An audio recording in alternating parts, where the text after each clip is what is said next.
That skill, summoning the ancients, lets you call forth creatures that walked the earth about 4,000 years ago. These lands are known as Tenma, and right here is where that pointless, worthless skill finally got awakened. But with this wild new power, the young man can rip an ancient civilization right out of history and bring it back to life. And above him, a massive, gorgeous purple dragon soars through the sky. After what felt like forever, he finally stumbled into the royal capital of Gethel, then froze like he'd just seen the impossible, his mind numbed by a mix of shock and terror. Nikhil watched the announcement hit the screen. Diljuk Rebello was getting sent straight to the borderlands of Tenma. Then he dropped his things mid-step, stunned, still unable to wrap his head around why he'd been singled out. Diljuk barreled toward the castle, but the king had already slammed the door shut. No entry.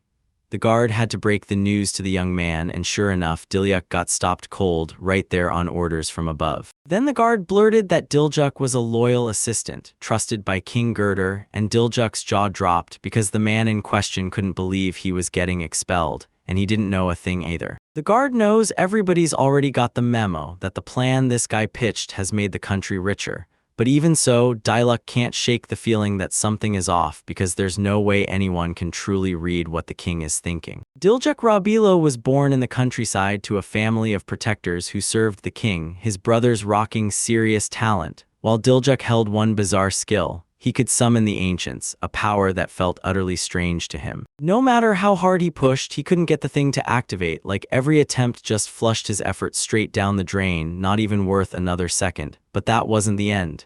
He refused to quit, doubled down, and started studying even harder. He crushed the exams, burst with pride, and landed his dream job as the king's assistant. Then he walked straight into the castle and into the king's entourage, serving faithfully like it was his calling. Diljuk was over the moon, ready to serve the king and help people. But then life shoved him into a situation he never saw coming. Sure, nothing hinted at disaster, yet fate still flipped the script because nobody dreams of ending up in an outcome like that. The young man jerked like someone yanked him out of his thoughts, slowly turned to face the newcomer, and the moment their eyes met, his frozen expression snapped tight, like trouble was about to start. Octo couldn't even pretend. His disgust for that face was obvious. Even though he admitted Diljuk still looked amazing and his ancient summoning power was no joke, still, he looked genuinely pissed about how it all turned out. Akrito yanked him by the collar and shoved him closer, barking that Diljuk is a bad guy, raging that the world keeps praising the hero instead of him, and somehow, he even clawed his way into becoming the king's confidant. The blonde couldn't believe the king kicked Diljuk out that fast, like, whoa, and she was left staring at the same question. What was Octo even trying to say? Then Diljuk snapped and realized Akdodo had pulled the strings behind his exile, and rage surged through him so fast it was almost unreal. Akdo insisted he was just doing his job, but he never even dreamed some official would come sweeping the whole country like he owned it, and that threw up a huge red flag. Diljuk was convinced Akdo had staged the entire thing. The guy flashed a grin and said the king's punishment was ridiculously light. He just banished Diljuk, when he easily could have handed down something far harsher and crueler. Akturdo snapped at him to get lost and called him a bad person, then swaggered away, leaving the guy sitting there on the ground outside the castle gate, somewhere Diljuk was never allowed to set foot. He told me to guard the country and never let it get used for selfish greed. Too bad, because right now all Dilya can manage is the bare minimum. Then Akto, all spite and venom, said he should shove those words back in his village. He thinks Diljuk is worthless, and with that skill, he refuses to trust him with anything important. Diljuk already knows it, and still, even so, he pushes through his job working for the people of the country. But Diljuk pushed into the village, staring at the nightmare of how everything had spiraled this far. Then the coachman's voice cut through his poisoned thoughts and snapped him back to reality, announcing they'd reach Tenmanum soon. He'd heard the borderlands of Tenma were crawling with different races, and that the government had no real power to back them up. Plus, he'd heard the previous lord of the lands had slipped away, and honestly, it killed my confidence. The main character even apologized for making everyone lead him this far, only for the coachman to snap back that apologies don't matter, because the village will be in sight any moment now. But then they finally pulled up at the place right as the coachman asked if he wanted help with his things. Diljuk told him to ask about the mansion first, and the moment he looked at the picture in front of him, shock slammed into him. The windows refused to let in any light, and the doors screeched on their hinges like they were begging to be heard. making the whole place feel unbearably empty. Gills even said the village looked more like ruins, so he slammed his knuckles on the door and demanded to know if anyone really lived here. He stormed up to the residence and announced that he'd been sent here as the new lord. Right away, a young girl who was busy tending a little kid opened the door, and you could tell she never expected a visitor, let alone the man who was about to become her new master. The guy asked where he could find them, and the girl, lost in thought, finally remembered where the previous lord lived, then hesitated, like it had been ages, because she couldn't even pinpoint where that place was, let alone guide him to settle the lord. She dragged him to a wreck of a house, no windows, just broken dark, while splintered boards, somehow still hanging on, sagged from the roof above, and the walls were riddled with holes and jagged crevices. She takes one look at the place and realizes it's a total eyesore, then tells the guy straight up. But Diljuk acts like nothing's wrong, because honestly, that house doesn't look any worse than the other places in the village people are stuck living in. But the girl blurted out that she had to head for the mountains right now to hunt for food. The guy stared in shock because night was about to fall hard and fast. And the wild part, he couldn't shake how determined she was to march straight into danger at that late hour. The girl blurts out that their fields have gone empty, no food at all, so she has to trek into the mountains to feed her younger sister, and she even offers, if the Lord wants, I can share what I find with him. Diljuk is trying to crack what kind of village this is. Kids are starving right here, right now. Back home, nobody ever worries about food, shelter, or land like this, so his brain keeps spinning. And even the Lord is still hunting for answers on what's really going on. Diljuk couldn't wrap his head around how a place like this even landed inside his country. He made it clear he wanted the mountains, not the girl, and he wouldn't let a young girl step into danger. He told her, "Don't worry about me, I'm just gonna take a look around," then quickly asked the girl to help the coachman untangle his stuff. The girl thanked him with all her heart, and he hurriedly told her, "Don't worry again." Then Diljuk headed straight for the forest. Diljuk stormed into the forest, and the road turned hostile. Rocks littered every step, while jagged tree roots clawed up from the ground, twisting the path into tangled, strained little mazes that forced him to watch every move or he'd trip hard. The forest felt downright cursed. Sour miasma hung in every corner, choking the air with magical essence that's just begging monsters to come slithering out. He realizes his power to summon the ancients is totally useless here, so he stops panicking, steadies his nerves, and leans on what he's got: serious fencing skill and real knowledge. The second Diljuk even thought it through, a blood-curdling scream tore through the air. Because the monster wasn't just prowling, it was hunting a woman holding a child and an old man too, and all those helpless residents stood no chance against something that was several times bigger than them. Diljuk is about to unleash Rabilo's style. He swings with razor precision, slices through the starry shadow, and lands one devastating blow, and just like that, the monster is gone and everyone's safe. The woman and the man can barely believe it, saved by a guy they barely expected. So when hope starts dying, it finally comes back. Everyone in these ordinary lands stared in disbelief, because a master swordsman had somehow ended up right here. He even wondered if he'd slipped into a dream. Diljuk was mortified. Since he hadn't done anything truly big, it felt to him like stuff like that was meant for anyone who could protect the weaker ones. The monster was already vanishing into thin air, and the guy seized the opening. He'd thought it was weak, and boy, it paid off, because with his skills he struck fast and ended it for good, all with minimal cost. Right then, a brutal growl ripped through the air beside the guy. He snapped his head up and froze at the sight in front of him. A massive monster whose head towered toward the clouds, and he screamed at the residents, "Get out of here right now." The monster was a massive great serpent labeled Danger Level A. Its huge body swelled with menace. Its jaws hung slightly open like it was seconds from striking. And even though it wasn't rare, its sheer size and brutal power still sent shivers down your spine. Turns out the residents refused to move, they just froze in place. That fierce presence pinned every body to the spot, and nobody could move.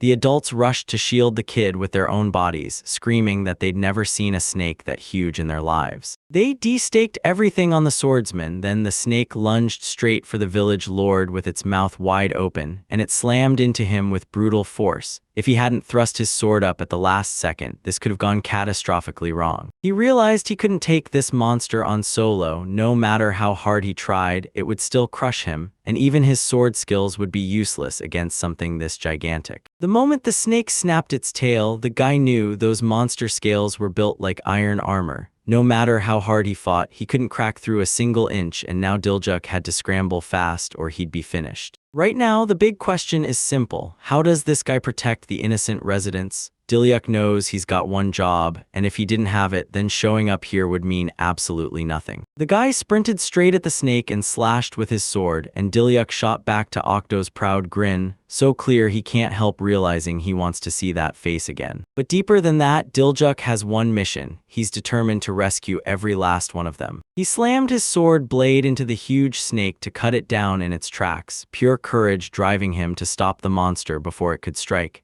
He knows all too well this is the only useless skill he's got, but that doesn't matter because someone has to protect them. After the snake swiped its tail against the swordsman again, he snapped. Right then, he could finally unleash the ancient skill, so he grabbed that split second and moved because hesitation meant losing it, and the wild part, he was still stunned that his power had actually awakened. Dilyuk couldn't wrap his head around why this chance popped up right then. It was brutally inconvenient. To even use it, he had to burn points from the vault. And no matter how he stared at it, he couldn't figure out what any of this was supposed to mean. The snake inched toward the guy, and that slow, steady creep felt like doom, because the moment it got close, it flicked out its long tongue and surged forward, ready to strike with every vicious thrust. Dilyuk snapped into action, no time to think at all, tightened his grip on the sword hilt, and slammed the skill into motion, because every second mattered and he had to move before he even fully understood what he was facing. The main character wheezed for breath as smoke swallowed the whole space around him, and then, suddenly, the snake started to hiss like it had spotted something that could spell danger for him. But Dilyuk lifted his head to figure out what was happening, and all he caught were scattered glimpses of a gigantic creature, not the whole picture. That massive spirit spread with wings, stretching its long neck, left everyone there staring in pure shock because there was no denying how huge and majestic it looked. And yeah, it was him who stirred fear in the great serpent. The massive dragon spun toward Dilyuk and demanded what he was supposed to do in a mess like this, so huge that Dilyuk was basically only as tall as the dragon's legs. The white dragon stared him down, silently waiting for his answer. Then, like it all made sense, the guy finally caught on. He'd been told he was the master, and the dragon proved it by speaking his full name. Dilyuk jolted back when the dragon suddenly showed up right in front of him, and the residents were totally stunned into silence by what they witnessed. He was mortified that he'd managed to summon a spirit like that, especially after getting kicked out of the royal entourage, and yet the spirit still bowed him respect like it was nothing. Then the dragon leaned in and said, "You don't have to worry anymore." The dragon clocked it. This guy could probably wipe out a monster like that all by himself. Then Dilyuk protested, "No way," because he didn't even know how to use magic. The dragon tells him, "Don't freak out, you're safe," then explains that this skill lets you unleash the power of summoned creatures, and boom, magic surges through the guy like it was made for him. Dilyuk realizes he can shoot fireballs just like the dragon, and the creature backs him up, then warns him to keep a close eye on his weapon. Without a second thought, Dilyuk blew out his breath over his sword, and in the blink of an eye, it burst into a raging blaze.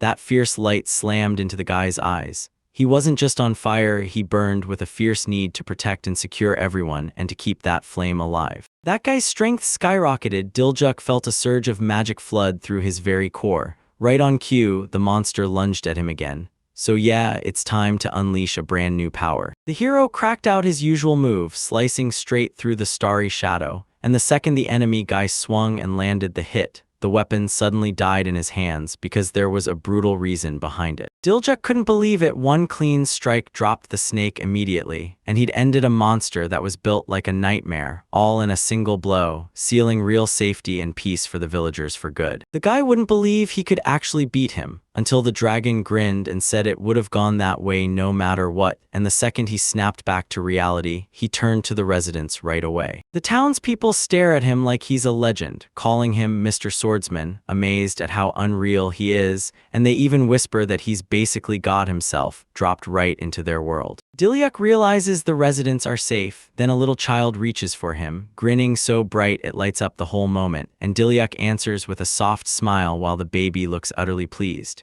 It's the perfect proof the dealer made the right call. The main character leans in and asks the magic dragon his name, Hakuryu. And the moment the dragon says it, you can feel the joy in him because with those sincere intentions behind the words, he believes he can help change everything.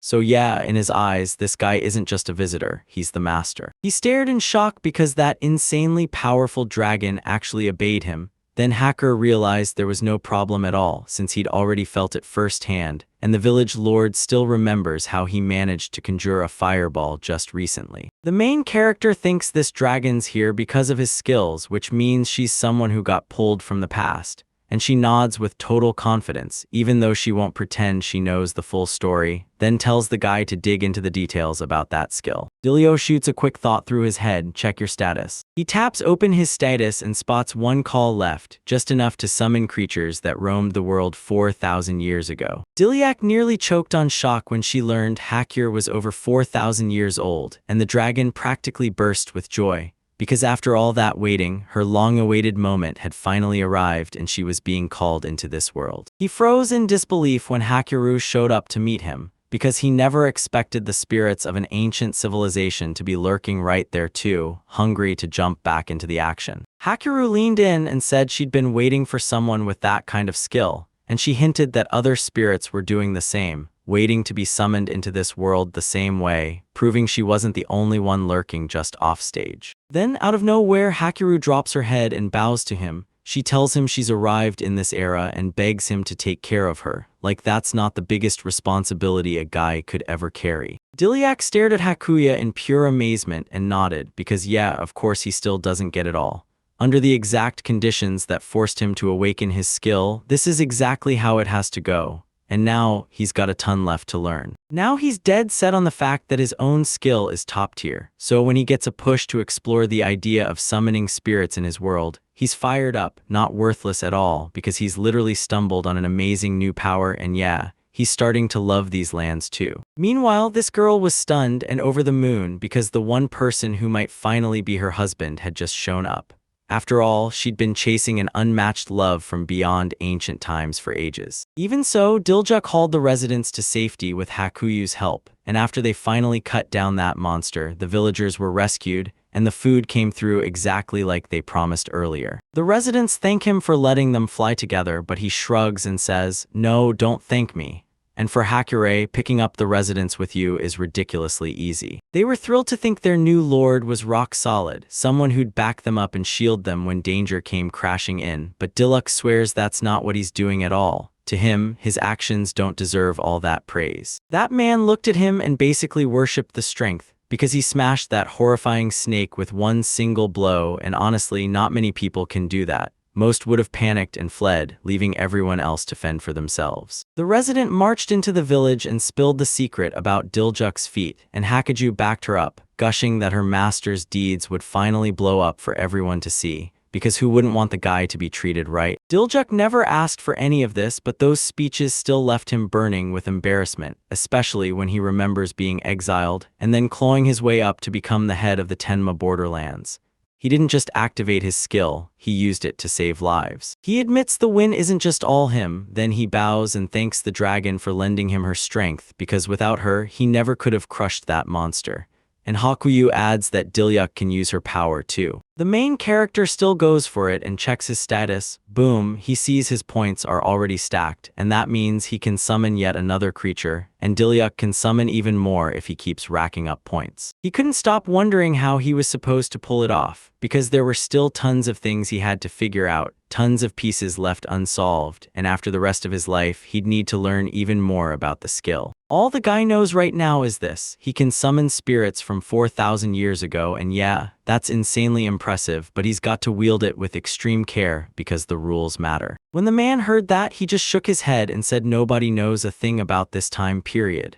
Then the woman holding a child stepped in. This era is called the Age of a Vanished Civilization. Even the capital's own records are totally silent, with zero info about it. She even said this time period is known as the Legendary Era too, and it was hilarious to watch how everyone just loves something nobody really knows much about, while he looked even more hooked than all of them. Diljuk felt inspired, so inspired he couldn't stop wondering what life was like back then. Who knows, maybe there were technologies so wild that a modern person could barely even imagine them. While they were still talking, Hakiru whisked everyone straight to Tenma, and now the residents are set to roam the village. After landing, Diljuk sincerely thanked Hakuria because she'd helped them more than they could ever repay. The dragon shut her eyes and said the spirit's job was to back their master, and that's when Diljuk started to panic. What if the residents got scared when they saw Hakura? Duties, the dragon said, brushing it off like it was nothing at all. Turns out, if a soul doesn't look human, it can slip into a totally different form. And yeah, you don't need glasses to summon a spirit you've already called once. The moment Hakuryu's master calls, Hakuryu shows up instantly. People started thanking the guy like crazy for what he did today, and the woman even offered to help clean up the Lord's house out of pure gratitude. But then he shrugged and said it wasn't worth the trouble because he could handle it himself. Diljuk prayed the residents would finally start sharing their food with everyone else. Then the woman and the man revealed their prize, a fried snake tail, and the dragon swore it's unbelievably tasty. The residents thanked him all over again for saving the day, and Diljuk waved them off with a big smile, wishing them a peaceful rest. Because he was absolutely thrilled it all worked out, and he couldn't even bear to imagine what might have happened if that skill hadn't kicked in. He barges into his house, and honestly, there's no better chair anywhere. All he finds is a couple barrels, a busted table, and a few planks scattered on the floor. Sleeping here for the night, that's pure trouble. When he compares this place to the capital, it screams nothing special, and he can't ignore it. But he figures he'll adjust because he's the one running these lands now, and he's got to make it work. First, he has to carve out a storage room to stash water and food, and set up a light source so he can see. The lamps shattered to pieces and the water barrels are totally ruined. No one can use them anymore. In the end, he got pushed all the way to the north of the country, where winters bite harder and even basic stuff for everyday life isn't getting delivered. He's pissed he'll have to juggle a mountain of tasks, so he needs to remember this. Right now, managing his time is the real power move, so he'd better start with careful planning. Then Diljuk suddenly hits the brakes in his mind. He remembers he can make one more call. The guy wastes no time and brings in a tough male builder who can actually fix up the house, because in this situation, he's going to need backup fast. That choice felt dead on, so he shot off a status check right away. Because with what the game gave him, he could finally try to summon the spirit, and the experience points were more than enough to make it work. The guy slams an ancient summoning skill into action, snaps his gaze to the ancient spirit, and demands it jump through time and stand in front of him one more time. Because after that brutal battle, he still has no idea what his power is really capable of. Now he finally gets to witness that phenomenon in full, every color blazing at once, and he realizes what it truly is.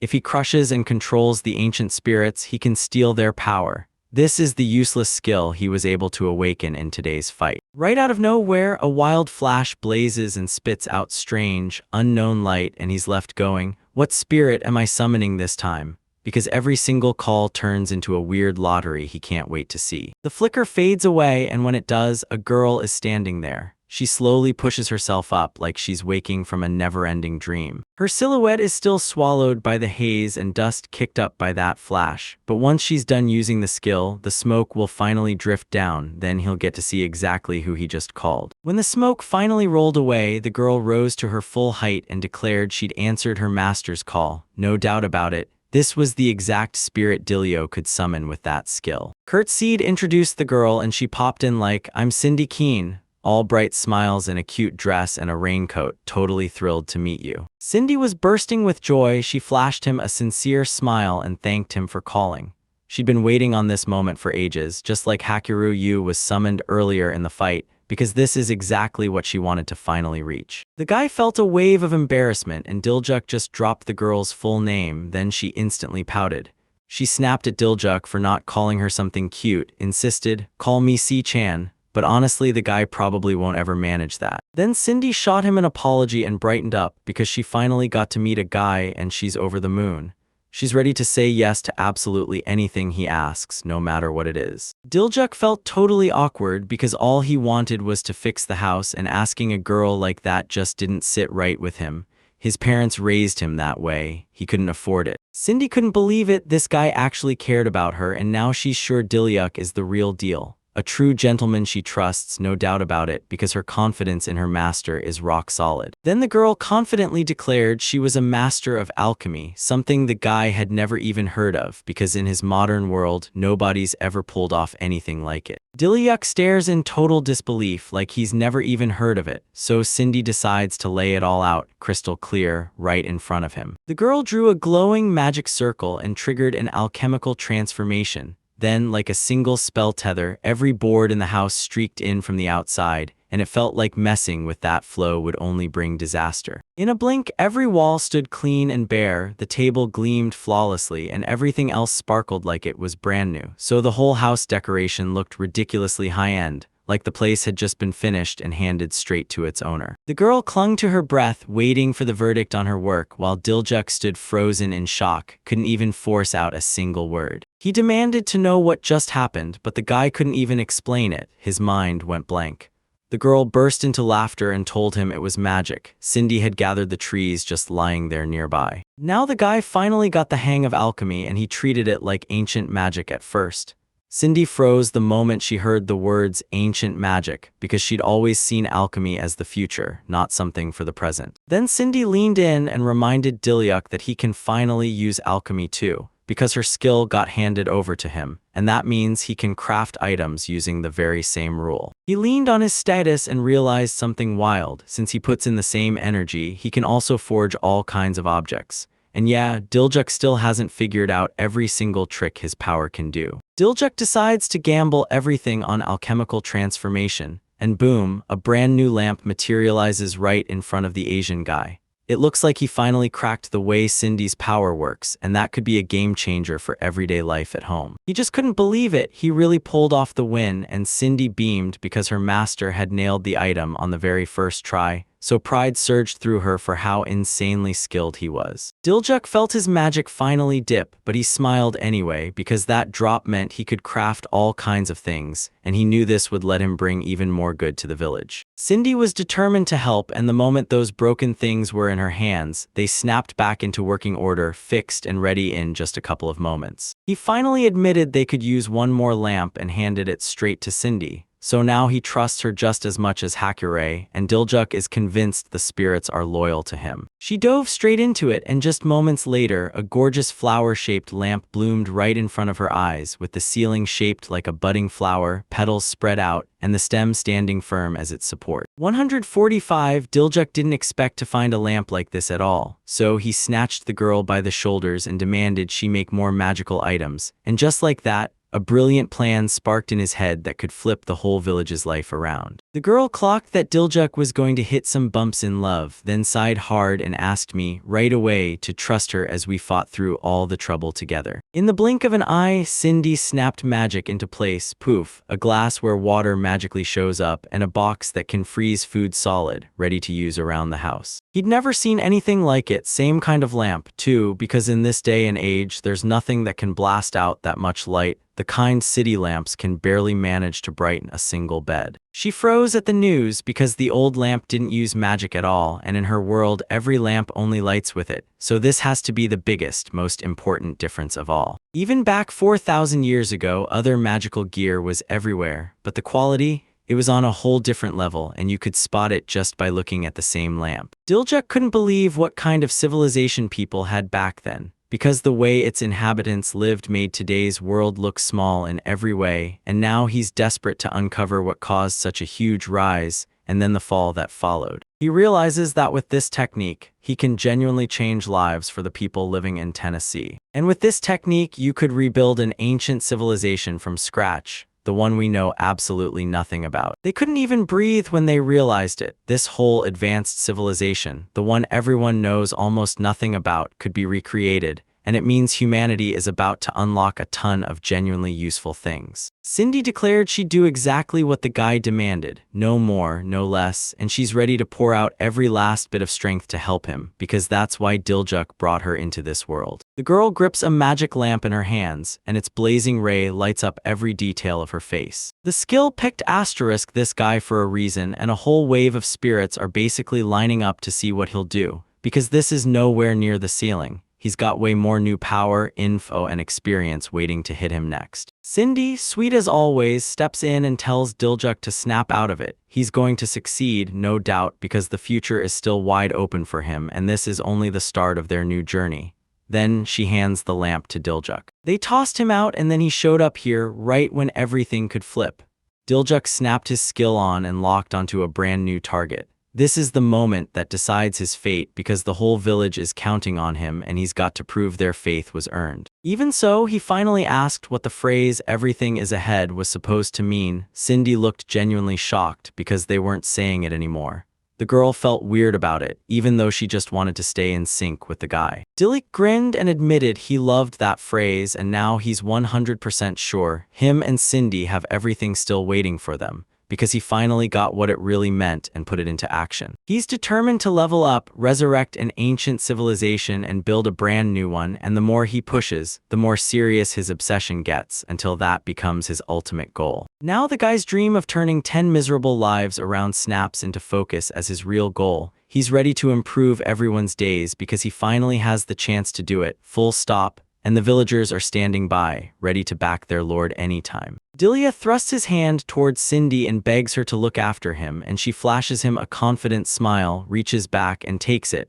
Now they both feel the weight of the promise they just bound themselves to, because the guys are walking this road together. Sydney lunges into the handshake, tells the guy, "I'll always be here for you," and you can tell this is the answer she's been praying for ages, because the moment she waited for is finally here. Then it hits him, they still need another bed. Sydney blows a gasket, swearing one bed should have been enough for them here. And again, the girl barrels straight into the challenge of getting closer to him. By the time the arguing finally heated up, the sky was already turning dark. From the forest beside the house, two bandits kept their eyes locked on the group, watching like they were about to strike. And if you ever see bandits hanging around, you don't just shrug it off. The new lord better stay razor alert. Morning finally hit, and outside the weather was perfect.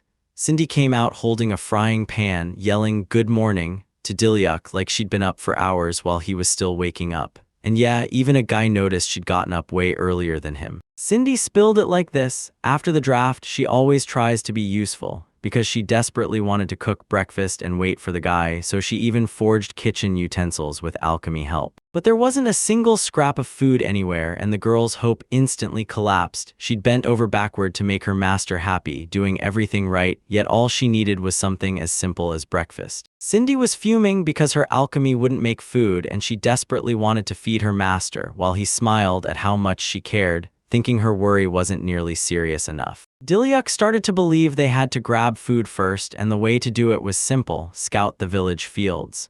Settlements needed crops in those fields so the people could keep getting food day after day. For breakfast, the guys have to chow down on the fried tail of a snake. Cindy's not sure she can stomach it, but there's no other option, and Hakuria swore it's actually really tasty. The guys headed out to check the fields, and it took Cindy a second to realize this was a 10-man village. Everything looked just as rough as when he first showed up.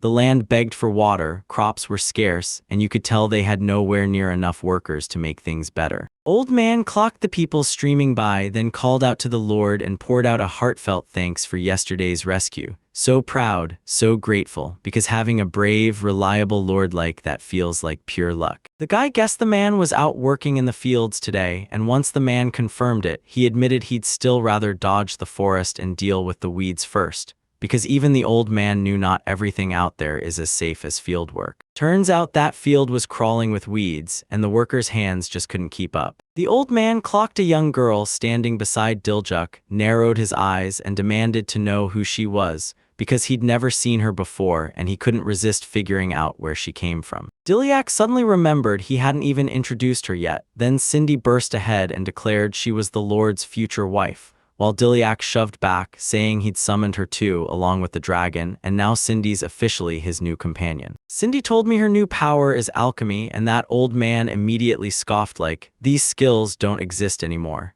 He thinks alchemy is just some magical myths, but he has no idea what's really going on. Cindy decides she's done with talking and wants to prove it all, so she summons an alchemical machine, triggers the transformation, and pulls out a scythe like it's nothing. "You're going to want that for your work." The man's jaw dropped as the girl built the tool in seconds, like she already knew exactly what to do, because she wants to be useful to the Lord and the people of Tenma. Cindy shoved it into the man's hands and swore she'd help other people for the sake of her master's dream. Every one of the girl's intentions was crystal clear, and she truly, deeply meant it when she said she wanted to help everyone in the village. The girl said this tool runs on real magic and the man has to test it himself. Then she grinned because the steps are so simple, even a kid could figure it out. The old man flicked his scythe through the air, then grinned because it sliced through thick roots like nothing, and he couldn't believe his eyes. This was the first time he'd ever seen anything like it, and right away you could tell it would make fieldwork so much easier. Cindy said that if a man hits the button, the tool turns into a hoe and a plow at once, and the man swore that could help the whole village, for real, because now the work would be way easier. The guy showered Cindy with praise, and Dilyuk immediately demanded the same kind of hype for himself.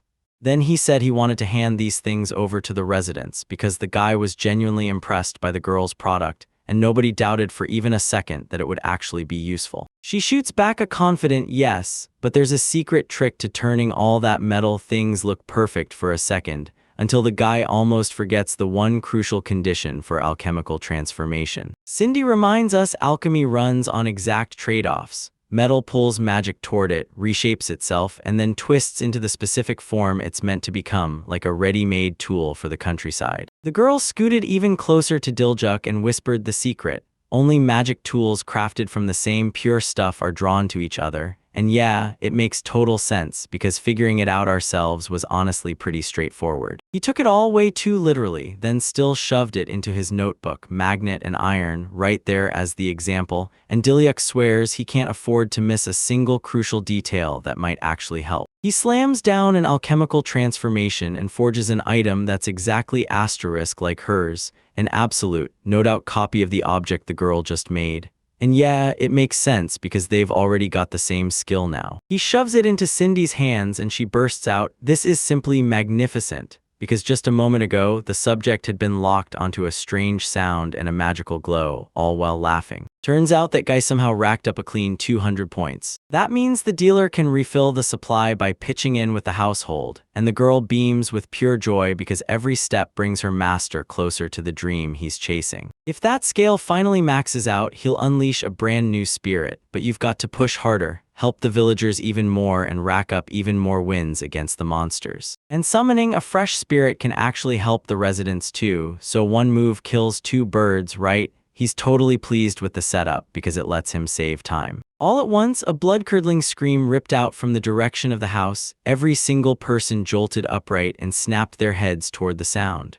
Nobody expected that kind of chaos in broad daylight, especially here among all these other quiet residential buildings. The old man jabbed his finger at the nearby house and said it was Letitia's, then admitted he was terrified too, like his own fear was clawing at him, and he looked just as worried about the villagers as the Lord. Dilyuk pointed and said, "This is the right house, we're gonna mess with it," and the girl nodded along like, "Yeah, let's do it," while the guy headed straight for it. The second they pulled up, the front door cracked open like it barely wanted to, then a girl stumbled out, barely able to keep herself upright, like the house itself had pushed her forward. With horror blazing in her eyes, she grabbed the gentleman and pleaded for help. She swore something terrifying had happened to her sister. The guys peered into the house and saw the bandits had grabbed Letitia's little sister. This was immediate, no time to waste. They stormed inside to rescue her, but the situation snapped tighter than they expected. They were horrified. Letitia snapped that bandits had already turned so many villagers, and even their own parents, into victims, and now she can't even bear to imagine what would happen if her sister got taken too. Dilyuk reached for his sword, then a bandit barked, "Don't move or I'll ruin the girl." Panic snapped through everyone watching Rishi's life, and they had no choice but to obey the threat, because right now they needed a plan fast. The little girl's eyes instantly welled up with terror, and she scanned them all, trembling as she waited for help. He realized calling Hakura would just give the bandits a chance to strike, and at this point, nothing good was going to come out of it. Dilyuk's mind races, trying to figure out his next move, because he has zero time to judge every detail perfectly. People's lives hang on what he does next. Then Cindy snaps her hand out and steps up to face the kidnappers. She offered herself instead of that little girl, and the whole house went dead silent. Nobody pushed back, not even once, because they figured the girl must be saying it for a reason. The bandit never saw that offer coming. Cindy flat out told him she just wants to help the little girl and the whole village, and she won't put up a fight as long as the bandits keep their hands off everyone else. Even the girl thinks it's a great deal. The bandit sized the girl up from head to toe, then nodded and agreed to the deal, throwing the baby back like he had no choice, because he definitely hadn't expected them to pull off something so impossible from the start. Dilyak asked what Cindy was doing, but she just waved him off. The sly-smiling bandit swore Cindy wouldn't cry later because she'd surrendered to them herself, and Cindy didn't waste a word on it. She already knew the danger she was stepping into. She just kept believing Dilyak would make the right call and come find her. Cindy smiled sweetly at Dilyak, and you could tell he had zero clue what to do next. His mind raced with 100 questions about why she pulled this and what her real plan was. That little girl sprinted straight to her sister, and everyone nearby couldn't believe the nightmare she'd lived through while the bandits had her in their clutches, because if those guys hadn't shown up when they did, who knows what could have gone down. The bandits clocked it soon they'd be back to normal, so they ducked out using a simple trick, and a second later, they're totally gone. Where they stood, all that's left is haze and dust, like the reception itself just vanished into nothing. Letitia trembles and tears up as she apologizes to the guy because Cindy had to face the bandits instead of her sister, Rena. Dilyak shakes his head, insisting none of this is their fault. He adds that Cindy knows magic and she'll absolutely make it back out in one piece. Then he snaps to it she's not giving up and she's got a plan locked in tight. Cindy can't throw herself into this kind of danger, and that hits him like a punch, driving him to push forward harder, hunting for her. Meanwhile, the old man crumpled to the ground, shaking with terror. He couldn't wrap his head around how those bandits could be so ruthless, like they had zero conscience. Right then, the braid Cindy had made started to glow. The guy realized this was no ordinary power, it was magic. Dilya snatched the instrument, stared it down, and the moment she looked at it, his mind raced back through every step of how the braid was made. He shot a message straight to Hakura and told him to come with him, no hesitation. The dragon didn't even flinch. And the spirit, he was thrilled to help his master. That's exactly how Hakuyu came to exist in this world. The girl ended up in a weird cave, and it was surprisingly bright. Inside, the other bandits huddled and laughed, shocked she'd been delivered at all. They never thought some young girl would walk into their hands. Then she told them she'd come on her own, free will, and their amusement turned into stunned, wide-eyed amazement. They're eyeing Cindy like she's pure jackpot, an easy grab. The bandits are already sure she'll rake in a fortune for them because her look screams well off, and she's probably carrying valuables right now. But the bandits who searched her belongings snapped one thing shut. There was nothing valuable there, no payoff in sight, and the criminals' big dreams instantly collapsed. They'd come hunting for their cut of the so-called campaign, yet they walked away with absolutely nothing. The bandit eyed the girl like she was weird, because she swore she wouldn't resist, and even now she just sits there, stone calm, while everyone else in the cave is terrified. The bandit jabs his finger at the other victims and snarls that the girl has to go to them, while everyone else stays mute, frozen by pure terror, until the girl's heart cracks with pity and she can't help but feel for them. Cindy snapped to it. These were the missing villagers, trapped in the same cave as her, somehow left to rot there for who knows how long in that foul, creepy hellscape. The bandit sneers that Cindy's about to get the same fate as everyone else, because the cave entrance is sealed shut. Nobody's getting in, and there's no escape even in your dreams, like the whole thing is doomed to crash and burn. The girl brushed it off like it wasn't her problem at all, insisting her master would be here.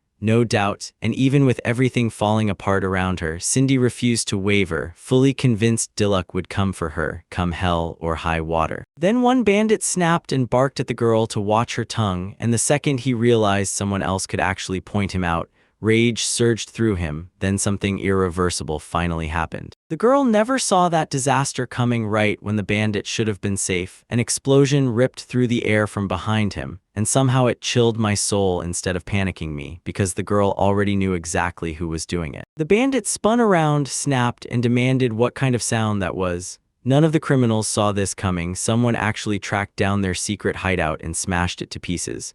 Rage swallowed them whole. Dilyak stood close by, gripping his sword as smoke and dust swirled around him, and the guy apologized for making him wait. He said he'd been on the right path the whole time, backed by pure conviction, and that's how he ended up finding Cindy so fast. The bandits couldn't wrap their heads around how Deliuk found their hideout, but it didn't matter anymore, because now a deadly fight is about to decide who gets to live, after criminals dragged those poor people into a cave. Diljuk told everyone that Cindy had pinned down her location by drawing in magical energy. And honestly, it was a brilliant move to make sure they could find each other if things went sideways. Diljuk and Cindy forge magical objects, and they pull you in like a magnet. Cindy smiled and praised Diljuk, fully believing in him, no explanations needed, because she could already see he'd handle it. The bandits surged in and instantly treated it like a real problem. One of them even told the others, "Don't worry." Turns out they still haven't pulled out every cunning move, because right now we're about to show off even more tricks. Even though the guy tracked down this place, the bandit didn't show up empty-handed. Magic was in his pocket too, and it was messier than they expected.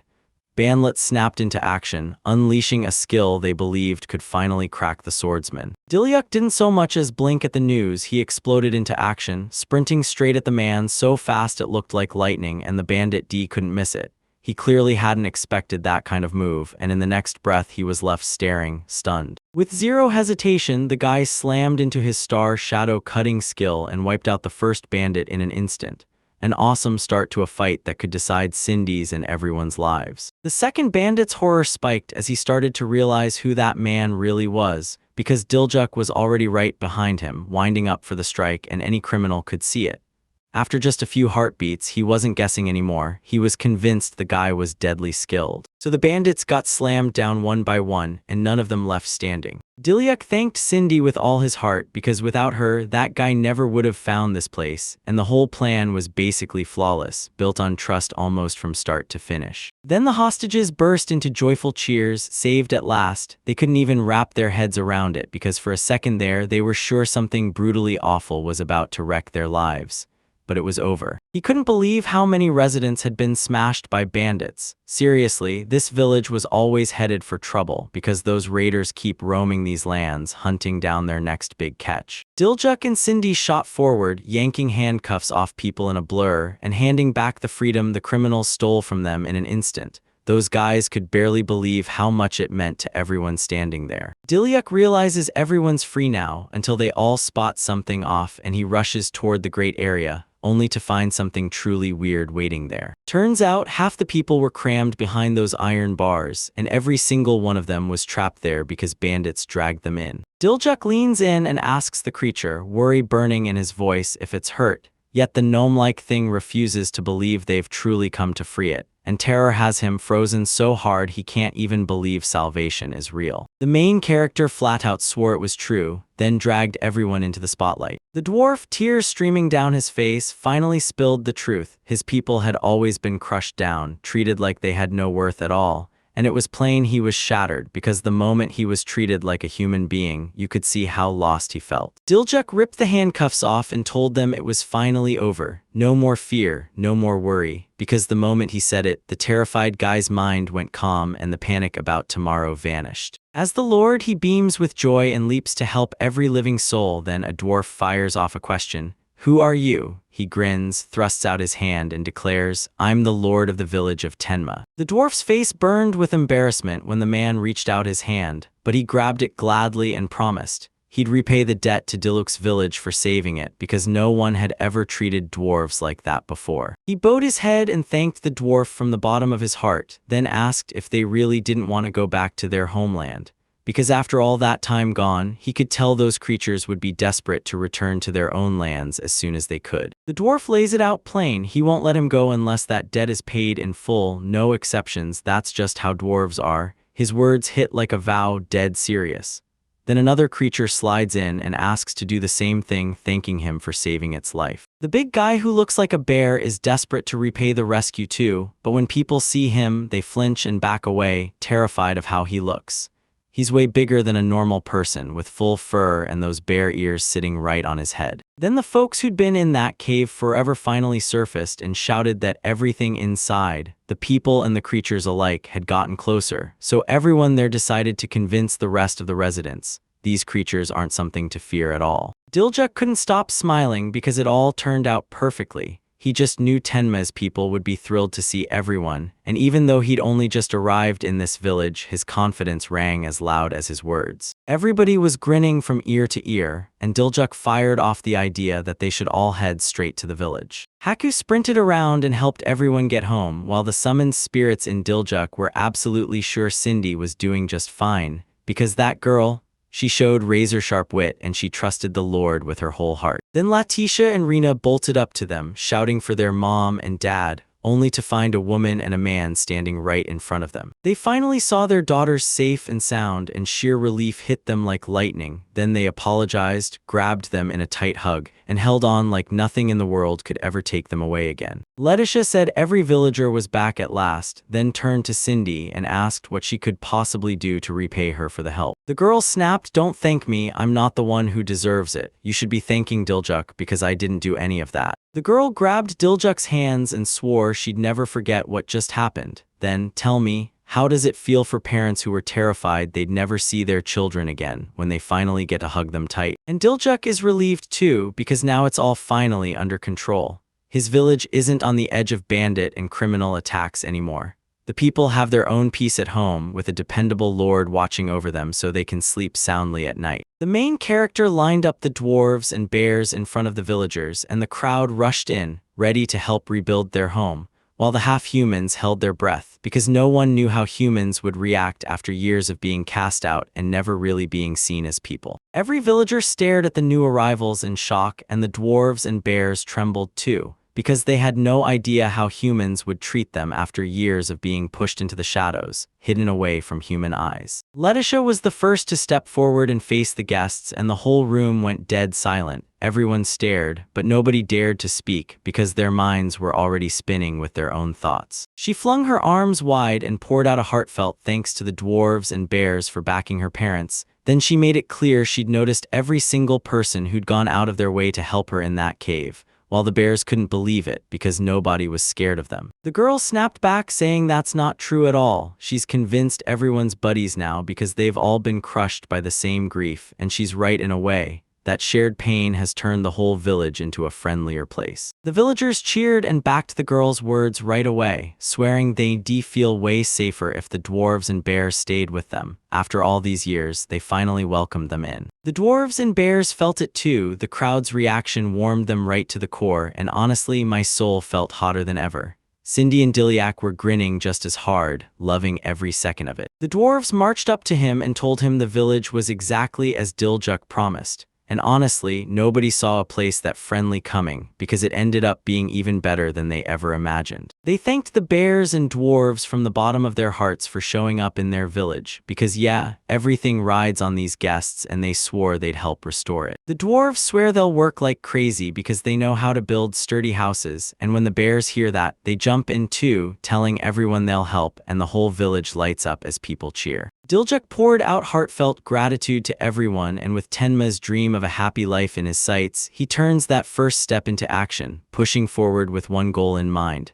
the well-being of every villager. The city crackles with energy, and everyone barrels through their day like nothing can stop them. Then Cindy and Diljuk step into the spotlight, snagging an amazing award, proving their hard work paid off, and on top of that, they even pulled the missing villagers out of danger. Dilyak figured the police had no clue what they were doing, and Sydney clocked the moment the officers hauled those bandits in utter confusion in their eyes. A few days have slammed by, and the guys finally caught the kidnappers. Then Cindy and Dilyak rolled into the nearest city to chase a police reward. The kidnappers stacked crime after crime that law had no choice but to punish. And when it was all said and done, the relief didn't just hit Tenma, it flooded the whole city. They spun around, scanned the streets, and instantly clocked just how non-stop the city was, with people everywhere and not a second to spare. Cindy said it felt like stepping into an ancient city, and Dilyak blurted out if old cities really looked nothing like today. Then the girl explained that back then, they'd been way more advanced. Back then, the only way to truly get by was to rely on the magical gear made through alchemy.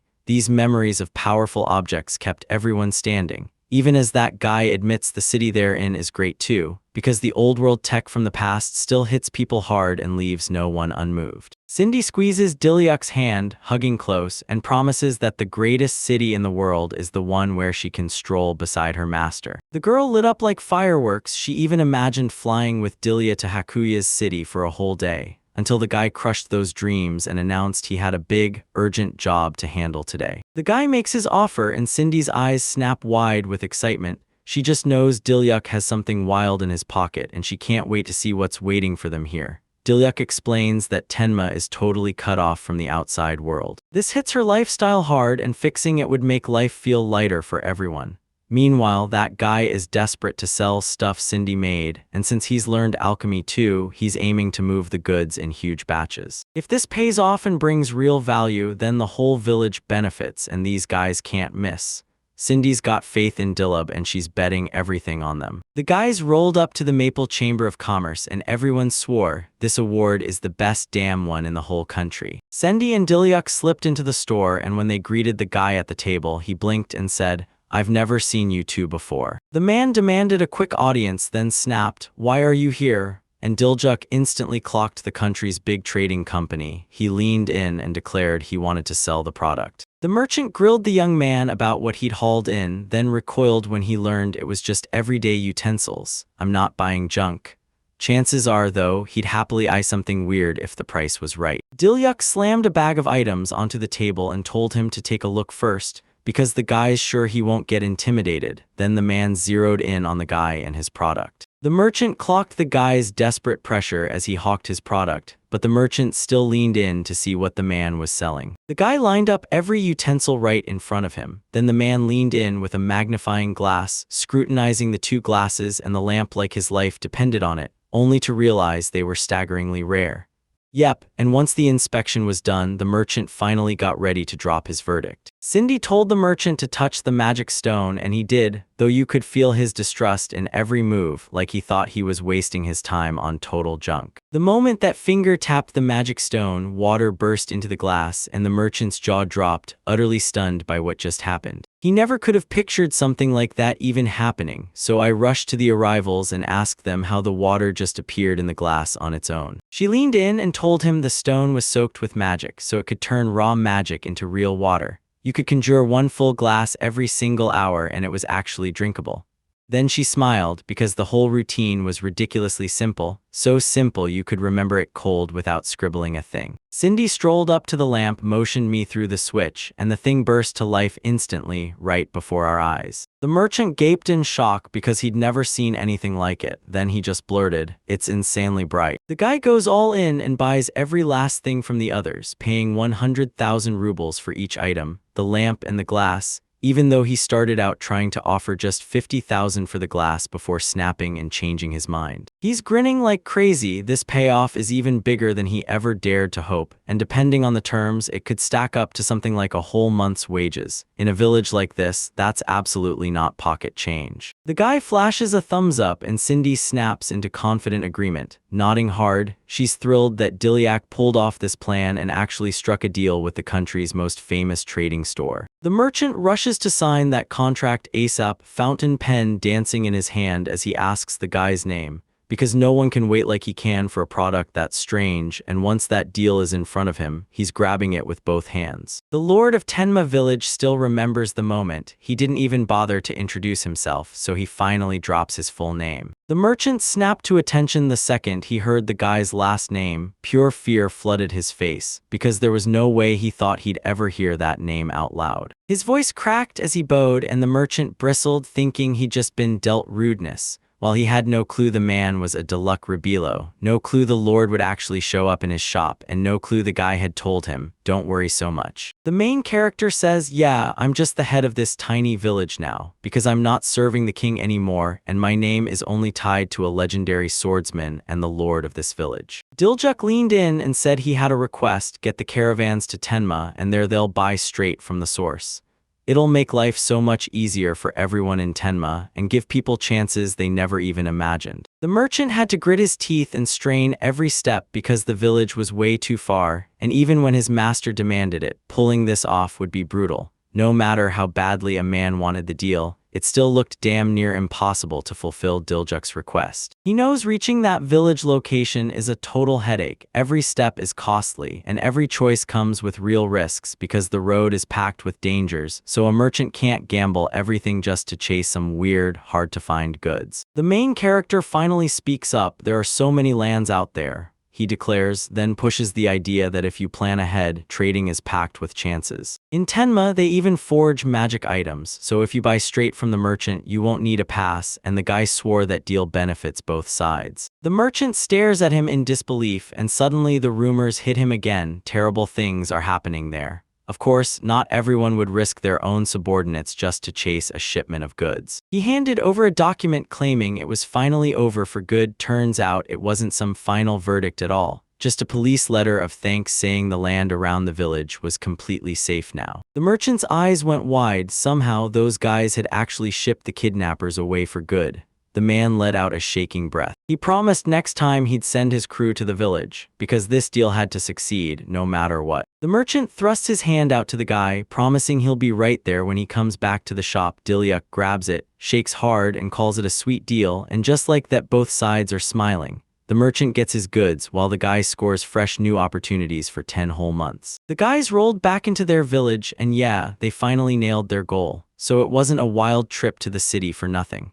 The guy bowed his head and sincerely thanked the dragon Hakaru, because as always, the help he gives is beyond compare when it's time to move. Diljak realized the village finally had a real source of income, and suddenly life didn't feel so hard anymore. So he swore to turn it into a better place, with the villagers, the dwarves, and even the bears backing him up as he stared up at the dragon slicing through the sky. The bears were the very first to find the guy in the village, and they thanked him for his hard work like they meant it. Then he waved back and immediately noticed something wild. The other guys had already built a house. He couldn't believe how fast they raised that house, until the dwarf flushed and muttered it was nothing but a plain old shack.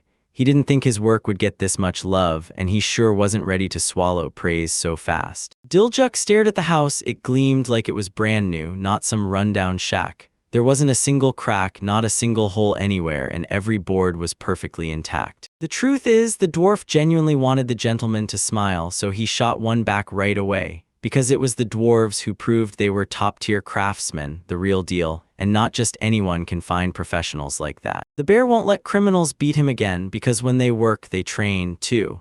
He grabbed a log and started showing them exactly how his training is done. The villagers lit up with smiles, praising how rock-solid the dwarves and bears were. The main character clocked how everyone teamed up with the guests, and they just shrugged it off like, we're only helping. The villagers finally confessed how they used to be terrified of the beast people, but now they straight up count on them, and every resident is convinced the dwarves and the bears have pure, sincere intentions they can truly trust. Those words hit the bear right in the heart. He didn't even have enough words to thank Diljak, and the village lord didn't just offer a gift, he handed the bears and dwarves something they'd never seen before.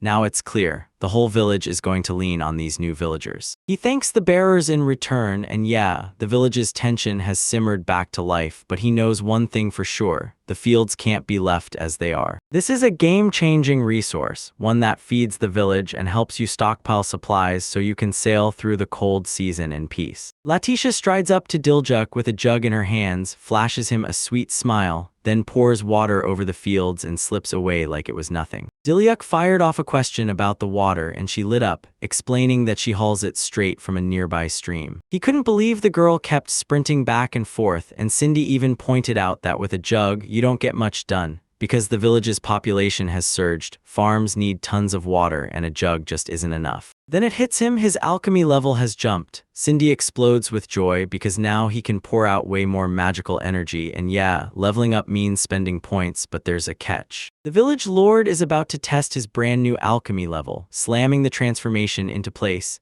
Then, with a flick of magic, he conjures something that could actually be useful around the house, only for another weird object to suddenly drop out of the swirling clouds of magic dust. Every guy's hyped because once alchemy kicks in, something insane is about to go down. Turns out, Diljak wasn't just anyone, he had a hidden water channel. The guy finally admitted he'd done great. Then Cindy lit him up with praise, and Letitia nearly couldn't believe it when he managed to carve out even a water channel on ground this tough. This is the kind of job that'll take a ton of people and go on for ages. The girl thanks the guy for the job, but Dilyuk can't stop wondering why the stream is barely giving any water at all. Water trickles down the canal, nowhere near enough to fill a jug, let alone soak the fields and water the crops. He figured the locals must have once lived off the water from this very source, because right now there's not a single water source nearby. It's a long, brutal trek to reach it, and the flows dried up even more, leaving them with barely anything. Letitia said things used to be flooded with water, but lately the inflow has crashed hard, and it's flipped every resident's life upside down, turning farm work and even everyday chores into a brutal struggle. He clocked how the spring water had suddenly dried up, and now he had to hunt down the real reason fast because the weather hadn't changed at all, so the cause had to be right at the source. He started to feel something was off in the forest and knew he'd have to check. Just remember, one wrong step out there and monsters or worse could be waiting. Dilyuk and the bears set off to hunt down why the water was so scarce, and even the bear stepped in to warn him, "Stay sharp, kid, the road ahead is still brutal." Vicious monsters lurk in these places. Maybe they're tied to the water shortage, or maybe it's something worse, but either way, you've got to check. The guy orders the bears to stay on guard and watch every move. The bear tells the guy he has to make it back to the village in one piece, and Dilyuk just can't figure out why. Though weirdly, the fear feels almost good, and honestly, there's no real reason for it at all. The bear warns that if he doesn't do it this way, he won't be able to stare Cindy in the eyes. Then he recalls how she'd pushed the idea hard that they had to protect the guy, because she refuses to let a single thing happen to her master. Dilyuk swallowed his pride and apologized to the girl, then turned around and demanded the guys pitch in. He wanted them doing the hard study work too. The guy yanks a net out of his bag, then turns to the bear and demands what it's for. Dilyuk started explaining that this net was built to snag wild boars with magic stone weights bolted to its corners. It's simple to make, dead easy to use, and it's going to be a total game changer in all kinds of campaigns. Once the prey slips into that net, the trap slams shut, so if someone gets caught in the network, all you have to do is touch me and you're free. They rolled out an automatic security capture network. Everyone cheered, it was a genius idea, and they slammed the installs in fast. They were thrilled because it meant their food extraction would be easier from now on, and they couldn't stop praising how smart the Lord was. Dilyuk swears that if they can manage even a tiny bit of food this way, the residents won't have to risk the mountains, because then they can help them even more, and the guy in the bears starts walking. The farther they push into the forest, the more that strange miasma creeps around them, the path getting deadlier with every step. So they have to be extra careful, because nobody knows who might be waiting on the road, and that's when the bear demands an audience with the village's lord. With a stern look etched on his face, the bear tells the guy to give him a fight against monsters if they show up, and you can tell he's dead set on what he wants, brimming with confidence. He admits he's way stronger than humans, yet bandits still haul them in, and at first it almost looks like the bears are furious about it, like they've just realized that even with all that power, they're still vulnerable. In the end, he still saved them, and now the bears want to prove their real strength to him. Turns out they've got the same massive power stored up, and they're dying to flex it right in front of the village lord. Dilyuk nodded, but once you're a lord, you can't just sit back and watch your people march straight into danger. So he turned to the bear and demanded, "Can the lord guide us in the fight?" The bears happily nodded, then boom, a monstrous thing lunged out from behind them, and that angry growl sent chills down everyone's spine. Stead didn't see it coming this fast. The monster was absolutely gigantic, and just seeing it hit the fear button instantly. They snapped into alert mode and threw themselves into a battle stance. Then the enemy revealed itself, Cerberus. His enormous, brutal body was built around a massive neck, crowned with 3 heads, each mouth hanging wide open, drool spilling down until it nearly hit the ground. Dilyuk snapped out the plan: surround the monster, one bear stays with me. Everyone instantly locked into fighting stances, ready to strike, and then they just waited on Dilyuk's signal, holding their breath for the moment the attack would begin. With Cerberus having 3 heads, you get one brutal advantage: a terrifyingly sharp view.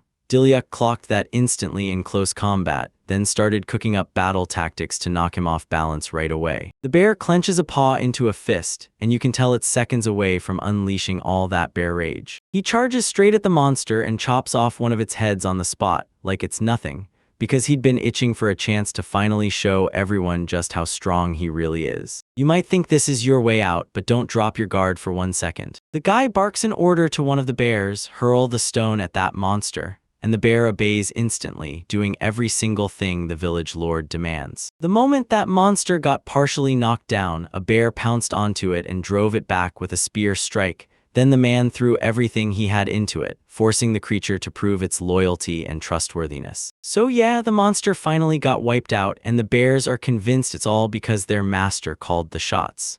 Right then, the Lord sprints over, grins at them, and praises them like, "You did an amazing job." The water source is nearly out, and everyone clenches their resolve. No one's slowing down, not now. The guys finally arrived, and Diljak's jaw dropped when he saw it.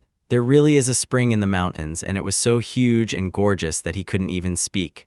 Water thundered straight off the rocks and poured into a big pond. The water was so crystal clear you could spot the pond's bottom like it was right under your feet. So if this ever gets to the village, they'll finally be saved because the guys clearly realized the real problem here, and that's why the villagers have been running short on water. Turns out there's a colossal stone blocking the water's path, so the bear rips into the problem and demands the job be his, thinking it'll be easy. Then reality hits, and it's way tougher than he expected. The moment the bear came at him swinging a shovel, the stone cracked open and started squirming, grinding, and growling out weird noises. It wasn't stone at all, it was a stone goal, and the monster started to rise inch by inch, until just a couple minutes later he stood tall in front of people and bears. The creature was so enormous they had to crane their heads just to stare at it, and Dilek barked, "Hurl the big stones at him," even though the bears couldn't see how that would help. Still, they kept throwing just like he ordered. Right away, huge stones came flying at the monsters, but the bear could tell the plan was useless, and the guy still talked everyone into thinking it was working. Then Diljuk fired off those words and made me believe him because his past actions had already earned him real trust. Diljuk yanks his sword free, rockets forward in a huge leap, and smashes into the Ravello style, because if you wedge that stone just right, you can pin the monster down. It's a simple trick, but boy does it hit hard. The payoff is absolutely incredible. Aim for the exact same stone, then the guy slashes with a fiery full moon incision and the monster's leg gets ripped away. The golem's leg turns into a whisper-fine crumb, vanishing from sight while huge stones crash straight into the water. He realizes that if the trash keeps crumbling, it'll flood the whole pond, and then the residents will never be able to free the source like they came here to do. So now we have to scramble for a whole new plan, fast. Diljuk shouts for the dragon's help, summoning it to his side. He throws out the Rebello style once more, and then slams down with that crushing sword technique. He slams the monster dead in the body, and it instantly crumbles into tiny stones, only for those stones to vanish like smoke, leaving absolutely nothing behind. The bears gaped in shock because they never saw a power like that coming. Then the guys drove the knife blade straight into the stone the monster had left behind. That useless stone was actually an energy stone. When he grabbed it, the golem's legs finally started moving. The bears burst into praise for the Lord with big smiles, and Diljuk gratefully thanked everyone right on the spot. Then the golem crumbled into dust right as the source's inaccessibility problem got wiped out, and now the residents can finally get the water. The water had to be brought back to the village, and the guys wasted no time, racing back fast because they couldn't wait to see those happy faces light up the residents. Right now, the royal capital makes its choice. Acto storms in and reaches the king. The king studied him with a smug, satisfied look, and Acto felt miserable to be in his presence too, because the king clearly wanted him to understand why he'd been summoned here, since nobody really knows where it's customary for a king to spell out the reason for a meeting like this. The king demanded to know how the guy works, and the second it hit, worry slammed into him, because he knew this talk could only go bad, and Acto's mind was already racing with 1,000 desperate ways to get out. After he got burned by losing his last assistant, the king shoved him into this role, so what's he supposed to do? Stop monsters from smashing into the castle. That's the whole point. The poor guy being dragged through a silent scolding just sat there, eyes forward, soaking up every word. Diljak's trained knights stormed the battlefield and cut down demons. Then the word hit him. Akalado stood there like stone, unmoving, while the others leveled their swords at a massive monster that looked almost wolf-like. His new assistant was a disaster, way worse than the last one. The king's rage exploded, burning with disappointment, and he snapped at his assistant, blasting out every ounce of his pain. In that castle, this karate kid's name could practically be a curse, yet even though he's Duke Higgins' son, nobody cuts him slack. He dodges every bit of work, lives for booze and laughs, stomps around and mistreats the knights, and flat-out refuses to lift a finger for the king's good. After all that, the king finally snapped into action. he suspended AKD Higgins from work for an entire month, then delivered the sentence while perched on the throne right in front of the guilty young man. But the guy's jaw dropped at that brutal, never-ending suspension, and he blurted, "Wait, what kind of sentence is that?" His face twisted with pure shock and crushing despair. The king didn't make that call for nothing. He snapped the young man into line and ordered him to fix his attitude before the allotted time ran out. Now the man on the throne wasn't young at all anymore. Gray hair spilled down past his shoulders, and a long beard stretched all the way to his collarbones. He kept bickering, then slapped a hand to his chest and insisted the king that it wasn't his fault. But the king had finally snapped, refusing to hear another word of those excuses. He stared him down with zero mercy, ice-cold hatred burning in his eyes for his assistant. Then he snapped that he had to leave the hall, because after everything that went down, it hurt too much to even look at him. Rage boiled in his veins, his face went red as he clenched his teeth, snapped his tongue, and begged for forgiveness, then spun around and marched out of the hall exactly as he was told. The moment he crossed into the throne room, he started cursing at full volume, fists clenched tight, rage burning inside him like a wildfire. The exiled man stormed down the corridor, rage blazing across his face, indignation boiling over as he shot forward, so fast that when other workers glimpsed him rushing past, they stopped dead and stared, baffled. He remembered everyone swearing that Mr. Dilyuk had wrapped up his business that morning, told him to fill out the same document like Dilyuk did, and all the while he just kept eavesdropping, soaking in how much better Dilyuk was than him. Even after Dilyuk has left the palace and is miles away, Dilyuk Rabilo still keeps getting in his path, rage just keeps burning in him. Marching deeper and deeper down that pitch-black corridor with nothing but his own footsteps, he kept needling Dilyuk, making it clear he should be expecting him. He stared up at the king's side, voice dropping to a hush, and pure disappointment twisted his face. He'd heard Akado was incredibly talented, but the moment he realized Akado used his position to steal Dilyuk's achievements, the king couldn't even wrap his head around something that cruel. Compared to him, Dilyuk looked like a dream, so much so that the king even believed there was finally someone who truly got him.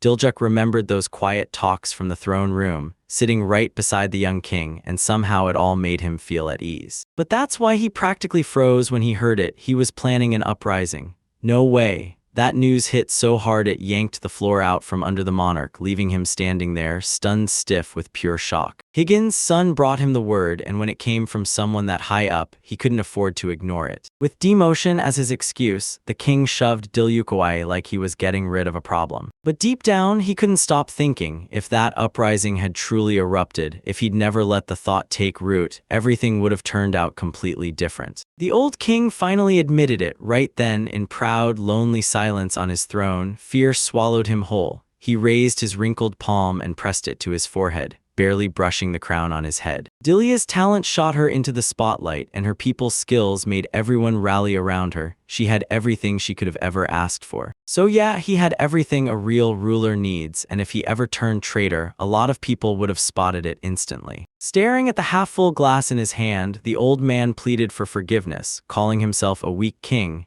yet the person meant to hear his apology wouldn't budge an inch. He finally got it. Kicking Dilyuk out was his fault, and cowardice was the real reason. At that exact moment, somewhere else, the world looked bright, clear skies above, the sun blazing down on the house's wooden roof. A little kid stared at the water in his own hands and asked, amazed, "There's this much, can she really drink it all?" And somehow, even with something so ordinary, the children's eyes shone with pure admiration. The girl hurried up with a radiant smile and thanked Dilyuk, and he grinned back at her like he couldn't help it. She can gulp that water nonstop, and now they've got more than enough to last them. He even built them a well, and when the girl first sees it, she's stunned by its shape. Instead of yanking a bucket from the pit, you just press the handle, and the water gushes straight from the tap into the container. It all came down to Cindy's alchemy. He snapped aside, palm out, pointing to the side, and the girl they just talked about grinned, giggling like she'd already won. One of the nearby villagers shouted for Cindy, begging to tell her all about Mr. Dilyuk's wild exploits.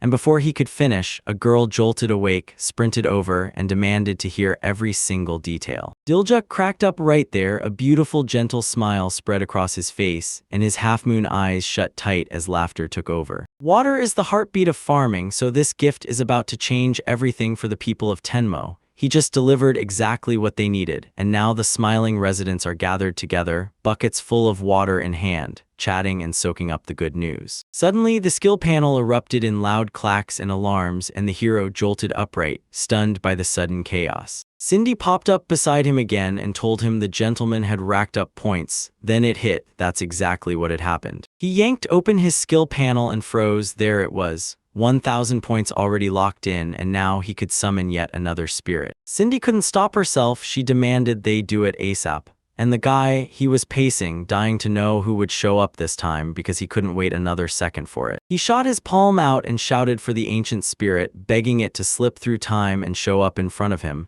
and a blazing light burst from his hand. He answered the Ancient One's call, and with a booming burst, a massive cloud of dust or steam surged upward, carving out a tiny vortex right in the middle. With one sharp burst, the dust that clawed up from the ground flew away, revealing a long-haired girl in a floor-length dress standing there, fully in view. She snapped her head up, and those massive, gorgeous eyes locked onto him, right in his face. Diljuk jolted and opened his eyes in shock like, no way, because he clearly recognized the girl standing there. They stormed into the forest to hunt down why the water was drying up, and there they smashed a stone golem that was blocking the flow. So they managed to get the water back to the village, and the residents wasted no time. Everyone started using that new column nonstop. Then he finally stacked up 1,000 points, and now the real question burned in him. Who would he summon this time? He couldn't wait a second longer. With a bold breath, he thrust out his palm, ready to find out right now. He called the ancients, and right in front of him stood a girl with flowing black hair, sitting in the sand with smoke swirling all around her, long dress and all.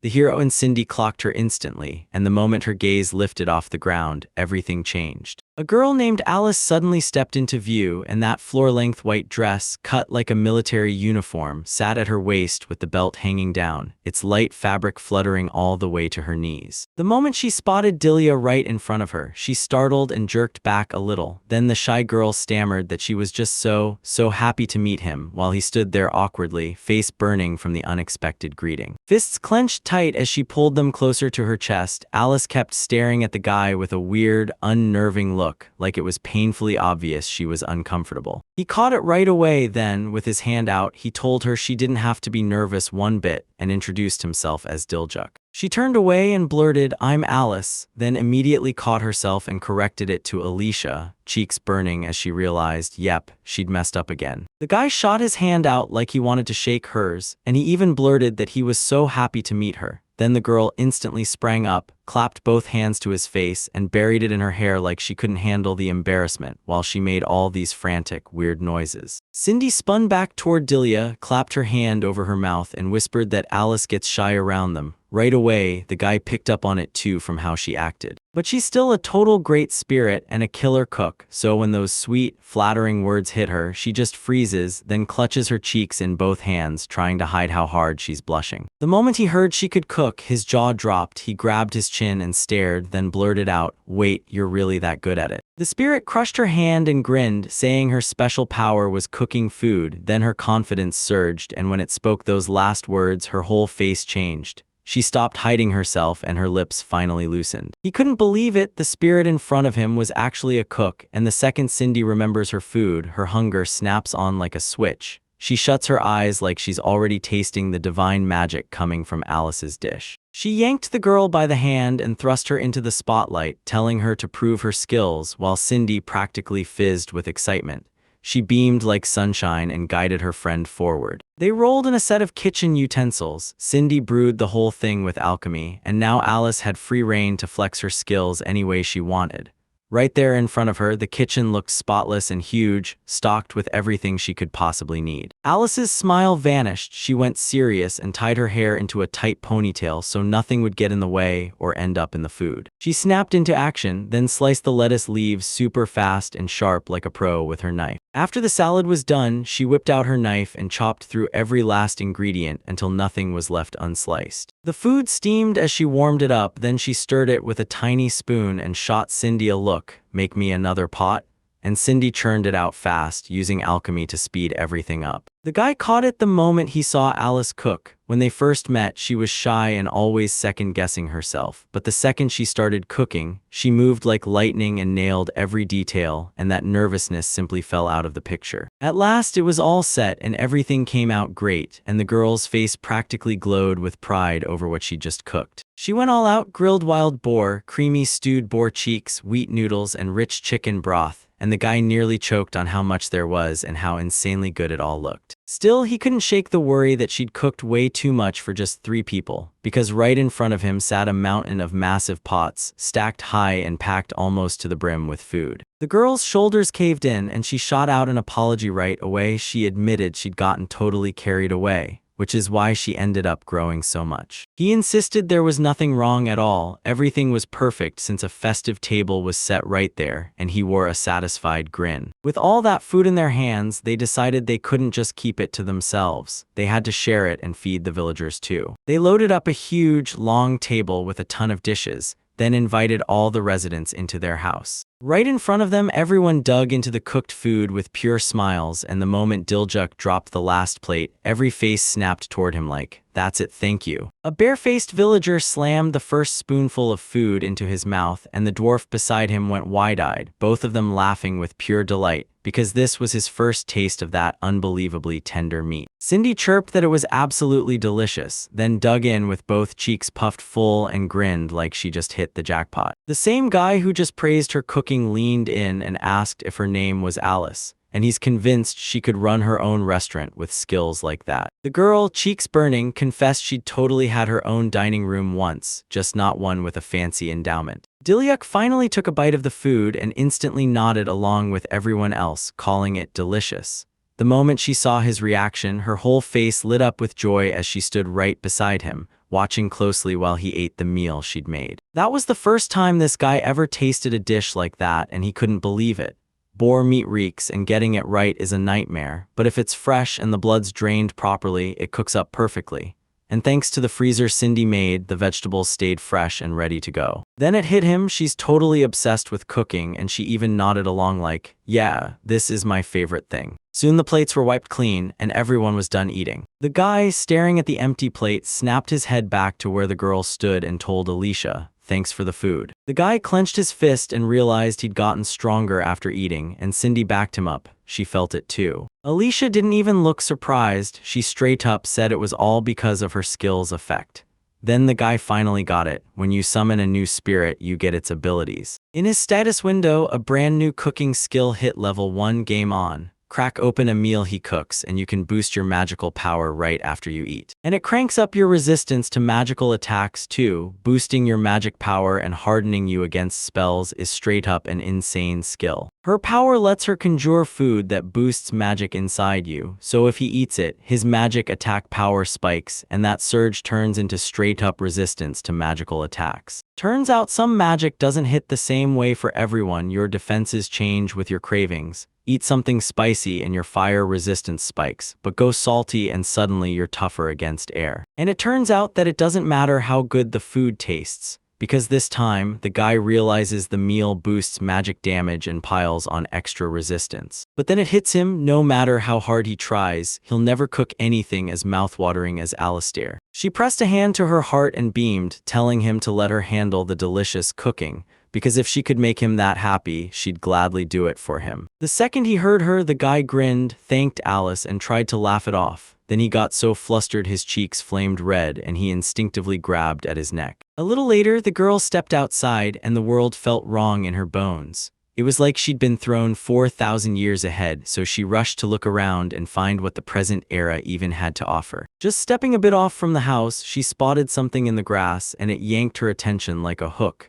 Then she realized she'd taken a shaky hit to the head and her eyes snapped wide open. One of the plants she spotted was actually real rice, and the girl snapped into shock, screaming like she couldn't believe her eyes. Dilja slipped in behind her and blurted, "So, what kind of rice is it?" He bent over with his hands on his knees, looking wiped out like he could barely breathe. She was so stunned she burst out screaming again, and when he looked where she was pointing, all he said was, I thought that was just some weed. She raved that it was the perfect product and unbelievably delicious, then swung her hands so sharply that her hoop earrings dangled and bounced like they couldn't keep up. He looked at this whole urban front like it couldn't possibly taste good. Then the girl grinned and told him you can even brew sake out of it, because yeah, this stuff is seriously one of a kind. A truly versatile product. This village's farming struggle is real, so it definitely won't be pointless. He leaned in and asked Alice if she could grow that rice, and she shot back that it was totally possible. He's thriving like crazy. This place feels made for him, like the perfect land, so it's only a matter of time before everything falls into place. When the guy asked her if she'd teach him how to grow that rice, she didn't hesitate. She agreed to show him everything. Still, he looked unsure and asked straight up, just to be safe, if it was really definitely edible, because maybe he'd actually like it if you grew a model. But the moment he spoke, his whole face screamed doubt. A little later, the girl had already started growing the rice, and now she was cooking it up, serving the hero and the villagers for a test run.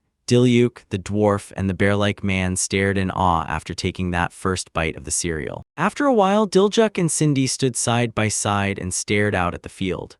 The girl was convinced Alice had slotted right into village life, and once you saw her, there was no arguing. Even the food got way better, and yeah, that was just an undeniable truth. He had no idea rice could taste that good until Alicia's brought it to him, and Cindy knew at firsthand that Alice always serves the most delicious food. He couldn't hide his excitement. If they could grow rice here, then the village's food crisis would be solved almost overnight. And yeah, the village is running low on cash, so the dealer's already plotting to unload even more magic items soon. Cindy asked if he'd finally linked up with that trading company they'd talked about, and the hero said, yeah, we met them already. After that, he couldn't stop thinking about how to crank out magic items, those stunning glasses, on a massive scale, so he went straight to the dwarves for answers. He burst out with the good news. A rep from a trading company was coming to see them today. Cindy lit up, so she practically grabbed the idea and suggested they head straight to the workshop. They hurried to one of the houses and slammed on the door, and right there, tall wooden main door with a smaller one cut for human height. They found it standing open, letting a dwarf step out to greet them, beaming like he'd been waiting for this gentleman. Before they even stepped in, the main character and the girl apologized for barging in. Then the dwarf waved it off and said, "Don't worry, we're on a break now." And wow, the workshop was shockingly neat and tidy. The girl noticed it too, and pure excitement lit up her. She clenched her fists on instinct. Turns out the dwarves were running top-tier construction, and they crushed the whole job right there, finishing everything just a few days ago. They also dug out every magic item Dilyuk demanded, tugging aside the cloth covering them, and there he was showing off a whole lineup of gorgeous glasses set with blazing stones. The glasses were identical to the one Cindy had made, same exact look.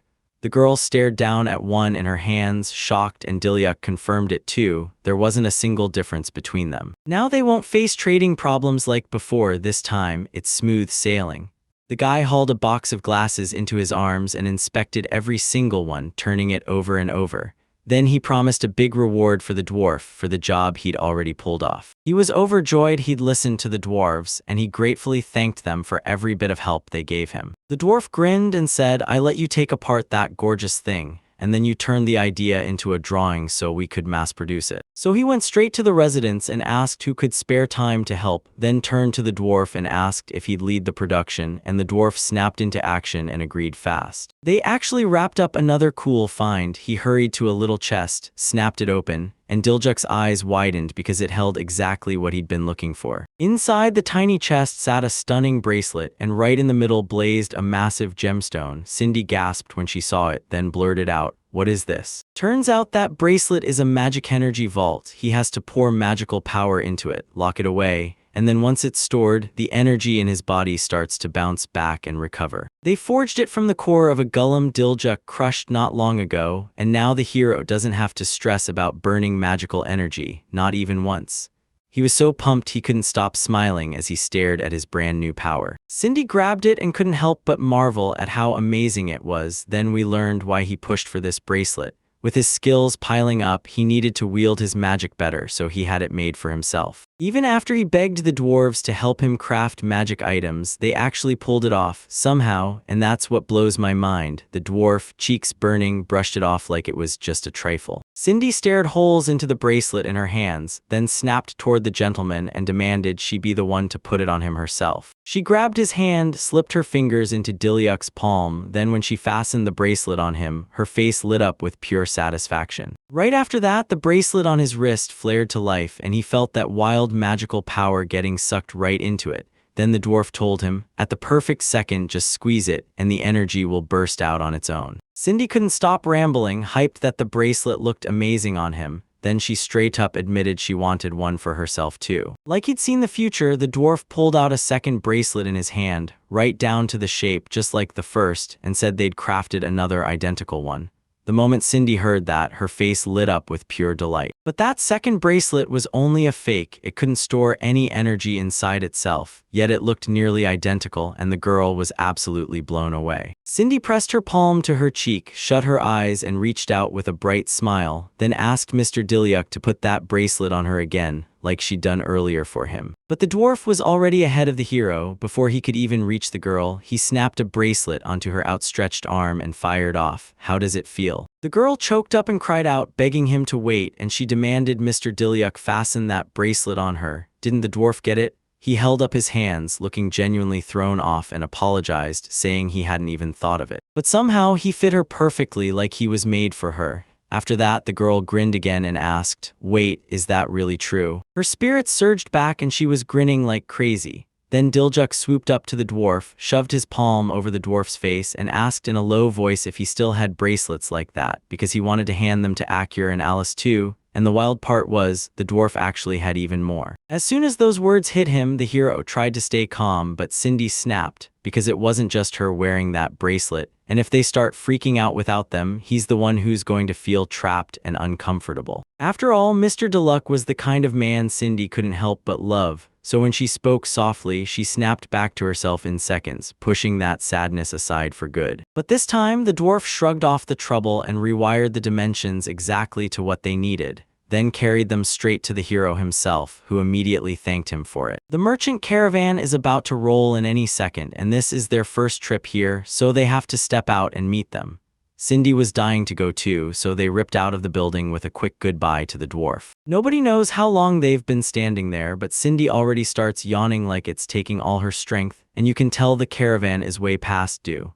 Dilyuk clocks it too, eyes sharp as he keeps flicking his pocket watch, which screams the time is 4:30 p.m. As if trouble might strike on the road, Dilyuk's nerves spiked, so he called Hakura at once, and boom, a colossal white dragon materialized right in front of him in the blink of an eye. He told her he had to scout the area, and Hakura immediately got it. Riding atop the dragon, they shot up past the treetops, towering over everything to scout the land from above. Cindy sat behind Dilyuk, whipping her head left and right, desperate to spot the cart. Suddenly, she snapped her voice at the hero and jabbed her finger at a lone cart hidden among the trees. He sprang off the dragon the second it launched, not even giving it time to touch down on the ground. I swung around to the coachman and he demanded to know what happened to them, because the second he spotted the man ahead, panic hit hard, and he called out for Mr. Dilyuk, even though the guy had already clocked it too. Right from the curtain at the front of the carriage, right behind the driver, the tip of a sword popped into view, razor sharp and aimed straight at the man's neck, and Dilyuk froze in shock. He roared at the person inside, demanding to know who they were, then he slammed orders down, "Get out of the cart." The man inside stepped out the moment they called him, and when Dilyuk finally saw who stood in front of him, pure shock hit him like a punch. Right in front of him, an agitated Octo fumed and blurted like a total lunatic, yelling that he had to go see Dilacrobolo, the king's trusted confidant. The guy squared up face to face, and the hero snapped his sword out, driving the blade toward a man he already knew. He whipped out a tiny blade and yelled that he'd come to see Dilacrobolo, like common sense had just vanished from his brain. Cindy was totally baffled, so she blurted to Mr. Dilyuk, "Who is that guy?" and he snapped back that the man in front of them was King Acto Higgins, confidant, the very one who had thrown him out of the palace. He's the one who kicked all this off, and now he's leaning in, desperate to find out what this person left behind in here. The coachman warned that this man had ambushed him on the road, and just as the guy was stepping off the wagon with his feet on the ground, it didn't feel as terrifying anymore, because help had already rushed in. After Octo snapped his words, he spun on him and roared, "Shut your mouth!" and the coachman went pale with terror.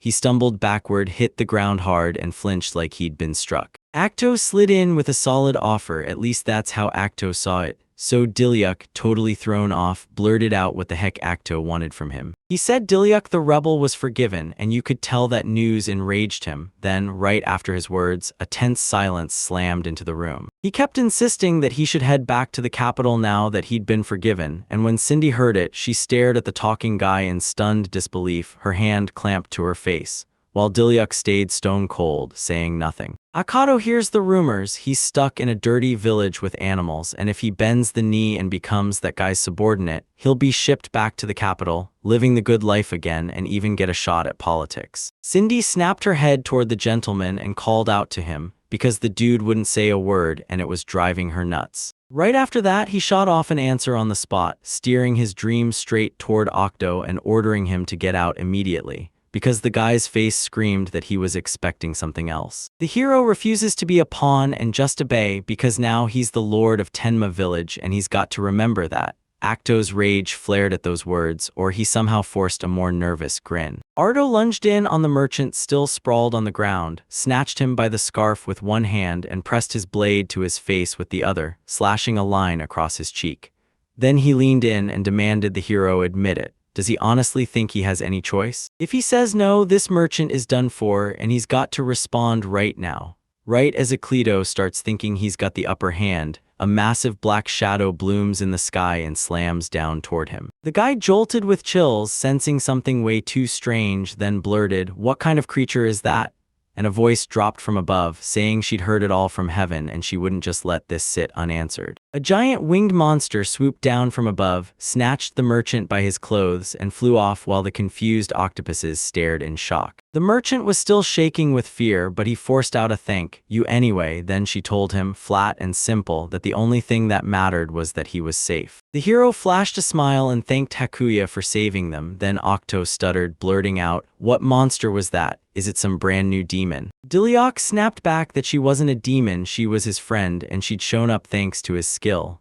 Octo's eyes went wide as he blurted, incredulous, what kind of skill could pull that off? He snapped that his useless power had never once done a thing, then spat that he was nothing but an unworthy kid from a poor family, while remembering exactly what kind of dealer he'd been back then, standing there and swallowing every insult in silence, not even blinking as he kept his eyes locked on Acto. Acto flung his little blade away and declared that even if Dilyuk screamed for his friends, he'd still stay nothing more than a small figure. Akfrado yanked out a longer sword and drove its tip straight at the hero. He's going to fight, no doubt, and he's spitting the truth. A hero can't do a thing alone. Dilyuk admits he might be leaning on his friends too hard, then glances over his shoulder and grins the second he sees them. But even so, summoning was his true gift. Then, in an instant, magic surged and wrapped his whole body. Kurado couldn't wrap his head around it, where that flame even came from, or what kind of magic it was. But why did it slam into Diljuk's body and weapon like it had a mission? The hero lunged toward Akato, sword slashing forward as he aimed to strike first, and his opponent was totally wrecked, frozen in a stunned haze. With one explosive lunge, the hero snapped in close and swung his blade, nearly kissing the opponent's neck. So the moment fear hit, the opponent yanked his sword away, and it clattered to the ground. He stumbled backward, dropped to the ground, and snapped his gaze up at Diljuk. Couldn't believe a single second of it, with pure fear and panic screaming across his face, breath blasting out and cheeks blazing red. Diljuk thrust his open palm forward and swore he'd bind him up. Then he cracked the alchemical transformation, and a swarm of roots from the nearby trees surged in, wrapping the guy from every side. They snapped him down in seconds, all tied up with zero way to break free, and right after that, pretty soon, the Higgins family would start searching and come hauling him back. So he jerked his back to the bound man and sprinted off toward his friends. He marched up to the merchant, throwing out a heartfelt apology for dragging him into all of this, then pressed the urgency. They had to reach the village fast. The merchant agreed right away, full on board, but after everything that went down, he stayed beaten down and hardly said a word. Cindy beamed as she stepped up to the gentleman and shouted that he was absolutely ruthless in this battle. She swore she'd stay by his side forever, and hearts practically rained around her from how fiercely she adored her master. Then he grinned and thanked her right back. He stared at the cart and realized it was busted, and they had to fix it fast before heading to the city. Cindy volunteered to take the job, rushed to the cart, and fired up her magic to repair it. Dilyak couldn't wrap his head around one thing: why on earth was Octo here? He didn't buy that the king would have handed him time off and just let him stroll out of the palace, so yeah, this whole situation felt seriously off. A horse barreled right at them, pounding the ground with a terrifying roar. Dilyak heard it and snapped, "What the heck is that noise?" As he snapped around, a white horse came into view. Up on its back sat a uniformed man, and a familiar coat of arms swung from the saddle, like it was daring him to recognize it. A royal horseman stood there, staring in shock at how he'd ended up here. Then a young uniformed guy stepped in and asked if he was Mr. Diljuk, while the officer looked just as baffled and snapped back that he was hunting for Mr. Acto on the king's orders. Diljuk stared at the guy with eyes like saucers, then snapped his finger at Higgins, who was off to the side, so everyone could hear the truth. Higgins was getting tied up for attacking a civilian. The officer was stunned. He'd already escaped the mansion, so when he realized he'd truly slipped out of what was happening, it all hit him at once. The guy slid off the horse and strode up to Mr. Aculado, then told him point blank that he'd been ordered to take him straight back to the capital. Then he shoved a letter into his hands, one that declared that starting today, Octo Higgins would be yanked off the king's assistant post, and his suspension would stretch another 2 full months, with the real punishment to be delivered later. Acto's jaw dropped when the officer laid out the news about his dismissal and the punishment, because there was no way he thought his father would ever approve of something like that. But then bam, they got Duke Higgins' approval, and he even had it in writing, so he told them to stop fighting and just follow him calmly. Dilyak handed the rest to the officer, and the officer shot Mr. Dilyak a grateful nod. Then he sprinted over to the bound man to haul him up. By then, Cindy had already finished patching the carriage, and she raced up to the hero. He thanked her, then declared that it was finally time to head back to the village. While they chatted with the officer, the merchant had already slipped onto the dragon and watched everything unfold, and now Cindy and the hero, grinning as they talked, were barreling straight toward them. Akado, seeing everything unfold, barked at Diljuk to hold up. Then the officer who lunged for him got absolutely shut down because Akado kept slipping every grab. He barked at the hero to forget it. This wasn't the end, but the hero wasn't hearing a word. Meanwhile, Diljuk stood by the dragon, smiling as he ran his hand over it, completely ignoring him. Rage burned through him, his face went ghost pale, and with clenched teeth he slammed his fists into the ground, cursing like it was the end of everything. A month later in Tenma village, everyone was moving like normal, until the comms started feeling way too dangerous. The dwarf stormed out of his workshop, clutching a box in his hands, and flashed a greeting at the bear man. A mom with her kids hauled water from the pump, pouring it into their jug, while 2 of the little ones beamed with joy, cheering as the youngest struggled to help the adults with the water. Diluk and Cindy were hanging out in the room when bam, someone knocked on their door. They shouted for the guests to come in. It was Serge, the same merchant they already knew from the Maple Trading Company, who came in on a roll, greeted Mr. Dilyak with a bright, good day, and when the hero answered back, he realized Serge's wound on his face had already vanished completely that month. Serge claimed it was all because of him. After that incident, he pushed to beef up the area's security, and the hero was still shaken, so he swallowed his pride and begged for forgiveness. If something like this ever happened again and involved him, he'd be ruined with guilt and discomfort. Serge got the best kind of news. Those magical glasses he'd handed over were snapped up instantly and sold out. With magic tools needing repairs more and more, maintenance requests shot up too, and the hero absolutely loved hearing that. Serge couldn't wrap his head around it. He turned maintenance into a whole business, and now because of him, their sales are booming and the money keeps rolling in. He's praying he can keep working with the Maple Trading Company, because right as the merchant was about to slip out and bow his goodbye, Diljuk grabbed his attention and ordered him to wait. With a grin, he leaned in and asked Serge if he wanted a snack before they hit the long drive back from the village. A little later, he swallowed his pride and apologized for the trouble, and then a steaming plate of food landed on the table in front of him, still hot enough to curl up with heat. Serge had never seen a dish like that, so he blurted out what it was. Diljuk smiled and said their best cook in Tenma made it. then pointed right at Alice standing beside him. She turned bright red and insisted it was just a special pilaf. This day's dish is made from savory deer meat, piled over rice and spices. First, the rice is pilaf-style boiled with just a splash of water to make it lush. Then fresh carrots are tossed in and grilled in oil until they're bursting with flavor. For the first time ever, the merchant heard about rice and it hit him like a shockwave, so he lifted his spoon, scooped up a tiny bite, and blurted, "Of course I'll try it." Serge scooped a bite from the plate, pressed the spoon to his mouth, and boom, electric shock slammed through his whole body as pure surprise hit him. Staring at his rice, he blurted that it was insanely delicious, then couldn't understand why this rice tasted so out of this world. Diljuk bragged that every bite in this dish came from his own land, and the merchant, Mr. Diljuk himself, caught the whole market's attention because he was locked in on one thing: rice and that full spice-heavy masterpiece. He asked if he could sell it to the Maple Trading Company, and the taste was so mind-blowing that he almost wanted to keep it all for himself. He didn't mind one bit, then he demanded they sell it in return, and he made sure they named the place where it was made, because he's determined to turn it into a brand. He slid into the seat beside the merchant, and the two of them launched into a heated, hands-on discussion about the idea. A little later, Cindy chatted with a dwarf who clutched a stack of documents in both hands, while three girls I already knew tore through the field, harvesting the crops. Just like before and a bit farther off, some man hauled water from a well and poured it straight into his bucket. When the merchant took it all in, he realized the village was bursting with life, nothing like the last time. This spot used to look like a ghost town, crumpled houses and bare, dead trees everywhere, like the village had been left to rot. He also clocked that the village was packed with all kinds of different races living side by side now,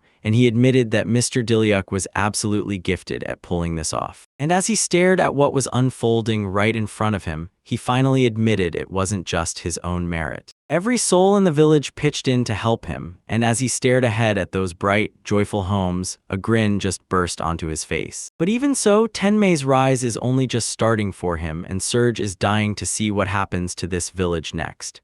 Diljuk swears that any day now, he'll finally witness it all with his own eyes. Right now, in the neighboring town of Roses, everyone kept hustling, minding their own business like nothing was coming. A young guy leaned in and asked his buddy, "Did you hear about what's going down in the neighboring lands? Because those places have suddenly started exploding with growth." His conversation partner suddenly remembered they once had terrible land, so how did they pull this off? That was exactly what he wanted to know. The blonde man said it all came down to their new lord. "The lord will change things in the city of Roses ASAP, and I swear it'd be better to become just like Tenmei Village right now." Merchandise piled onto a cart pulled by two horses, and the merchant stood beside Diljuk while they chatted close by, like they were plotting something. They stuffed the cart with vegetables, bags of cereal, crates of glasses, and a bunch of other goods, and they'd already accepted the fresh batch. Then the merchant leaned in and said, just like always, how wildly grateful he was to Mr. Diljuk. As always, he laid out both vegetables and that stellar reputation. Then he couldn't stop thanking the world for it, and he was blown away by the hero's talent. Then it hit him, he remembered the rumors he'd heard, and he grilled them. Did they really expand their territory? Dilliant snapped back, "Yeah, it's true."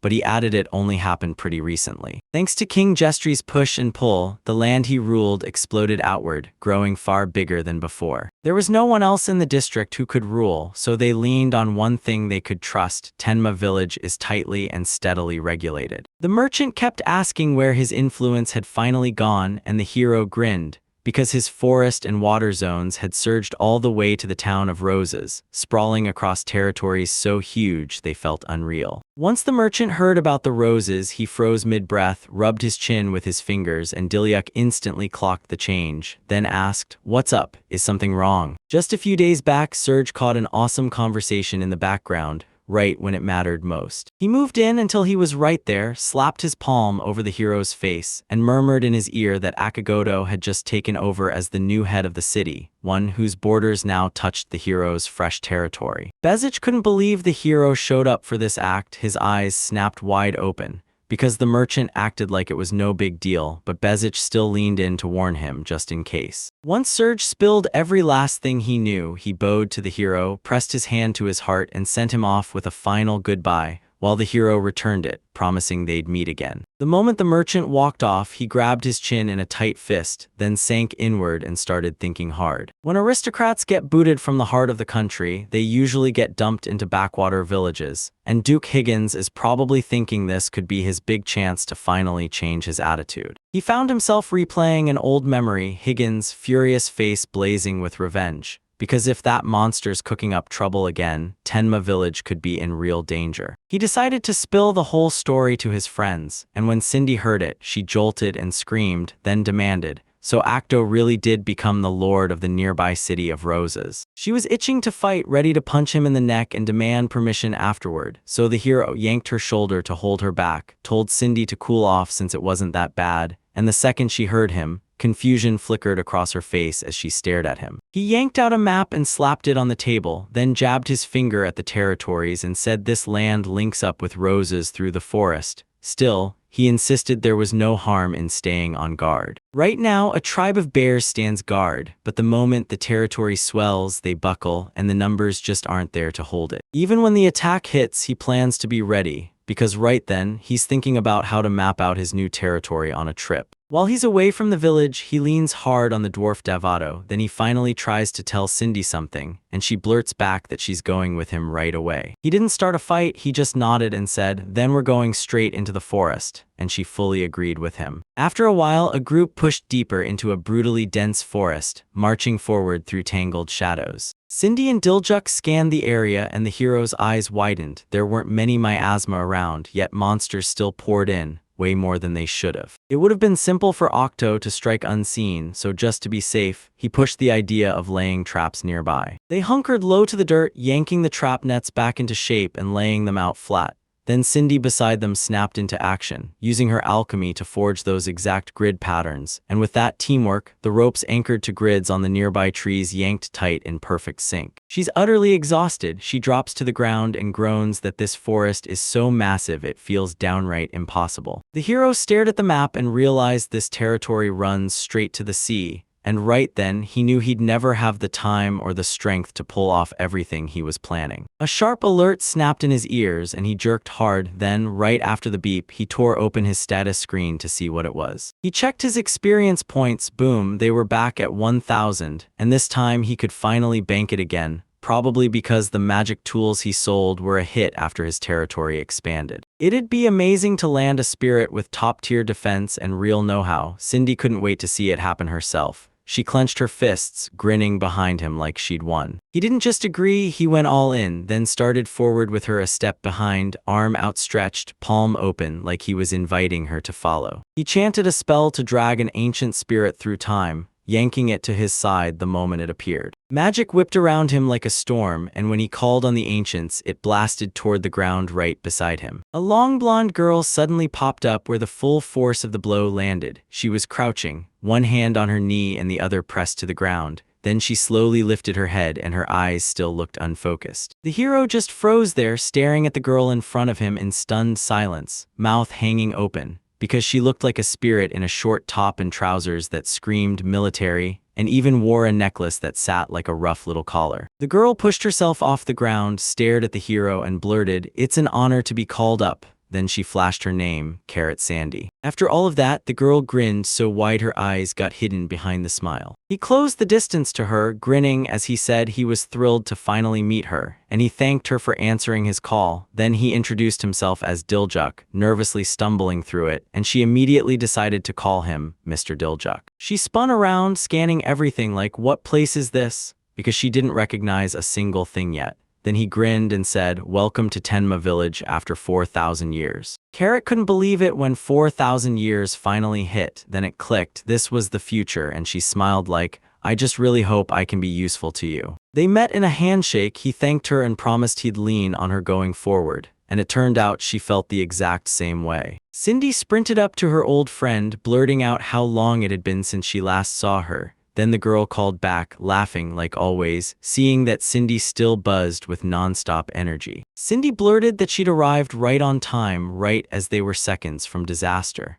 The hero and Cindy stared at her, stunned, and the guy just couldn't figure out what right on time even meant. Then it all hit him, everything snapped into focus, and he finally remembered what they'd been up to earlier, so he pressed them with one question: could they actually care? The girl, inspired, clenched her fist, desperate to prove she could back it up. But before she could even speak, a low growl burst out near them. They spun around and saw at least 3 wolf-like monsters ahead, half-human in build, twitching and moving all wrong. Then they locked eyes on the people emerging from the forest, snarling with pure rage. The moment Diljuk spotted the monsters, he snatched the hilt of his sword from his belt like a reflex. They spun their heads every which way, and realized they weren't really closing in from every side. The guy, half nervous, half stressed, couldn't stop counting how many of them were out there, and he still had zero clue what he was supposed to do next. Carrot called out to the hero, begging him to hand this job to her. Then she stepped forward while he froze behind, watching her in stunned disbelief. She realized she'd landed right on time. Then she grabbed her hammer, stone ringing on the metal, and gave a soft tap to her palm from behind.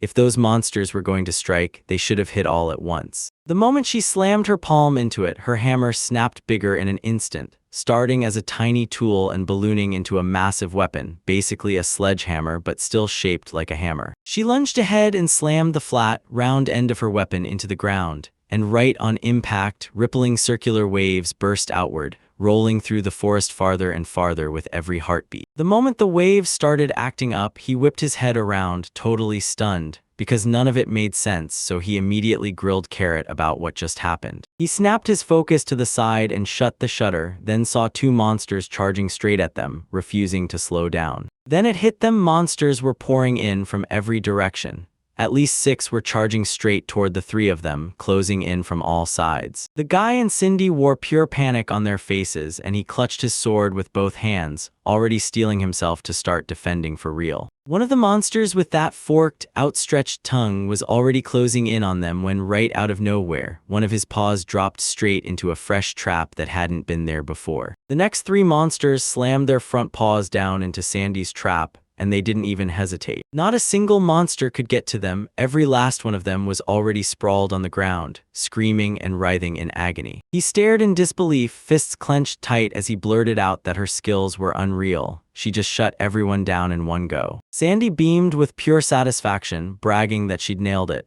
because her power was pure trap-making genius. With her magic, she snaps traps into place the instant she wants them, and that little hammer is what makes it all work. When she sets her traps, she rebuilds the exact magical framework she once studied, then blasts up a spell that blurs sight itself, so nobody sees those deadly traps coming. The moment it started, he finally understood why he couldn't see a thing around them, until the monsters stumbled into the traps, and then their presence snapped into view. She grinned and gushed that it was the sweetest compliment a huntress could get, that he never even spotted her trap. He can't break free of that trap until he finally cracks its structure, because that's exactly how her skill works. The guy, thrilled by this amazing move, suddenly snatched the girl by her palms, grinning so hard his cheeks went rosy, like he'd finally found the perfect defensive answer, while Cindy, standing right behind them, watched the whole thing and shuddered with jealousy. Surprised, Carrot just asked if he wanted to protect something, so is that why he's buzzing with excitement right now? He let out a heavy sigh, declared, "I'm the lord of these lands," and admitted they're growing inch by inch, so of course he's desperate to protect every last bit of it. And lately, their territory has exploded outward, so he's pushing hard to be ready the second monsters or strangers come crashing in. With a cocky, confident stare, the girl grinned and told him, "Then I'm exactly who you need for that role." Cindy snapped into position between them, faced the hero, and backed him up. He's right. And honestly, she saw Carrot as an absolute legend. She said that long ago, this girl raised a massive castle in the village of Tenmi, towering high, built like a maze and packed with towers of wildly different shapes, not just plain cylindrical ones. The guy gasped and asked if Tenma really built the castle herself, because in all his life, he'd never once heard of anything like that in this village. She let out a flustered laugh, lifting her palms like she could shove the situation away, insisting she hadn't really done anything that big. And when Cindy saw her start to get shy, she leaned in and teased her. Carrot hustled to keep pace and blurted to the hero that Cindy was a royal alchemist. She cooked up magical gear for the royal family, and then even swore she'd been called an alchemist by Tenma himself before. The guy stared in shock at the laughing Cindy, blurting out if she was really serious. And yeah, he had zero clue, like he was hearing it for the first time today. A little flustered, she admitted she didn't think it was cute at all, so she never told him. Long before anyone can remember, Tenma, the ancient village, already existed in the far past, back when it was ruled by a king and the people built their own culture from the ground up.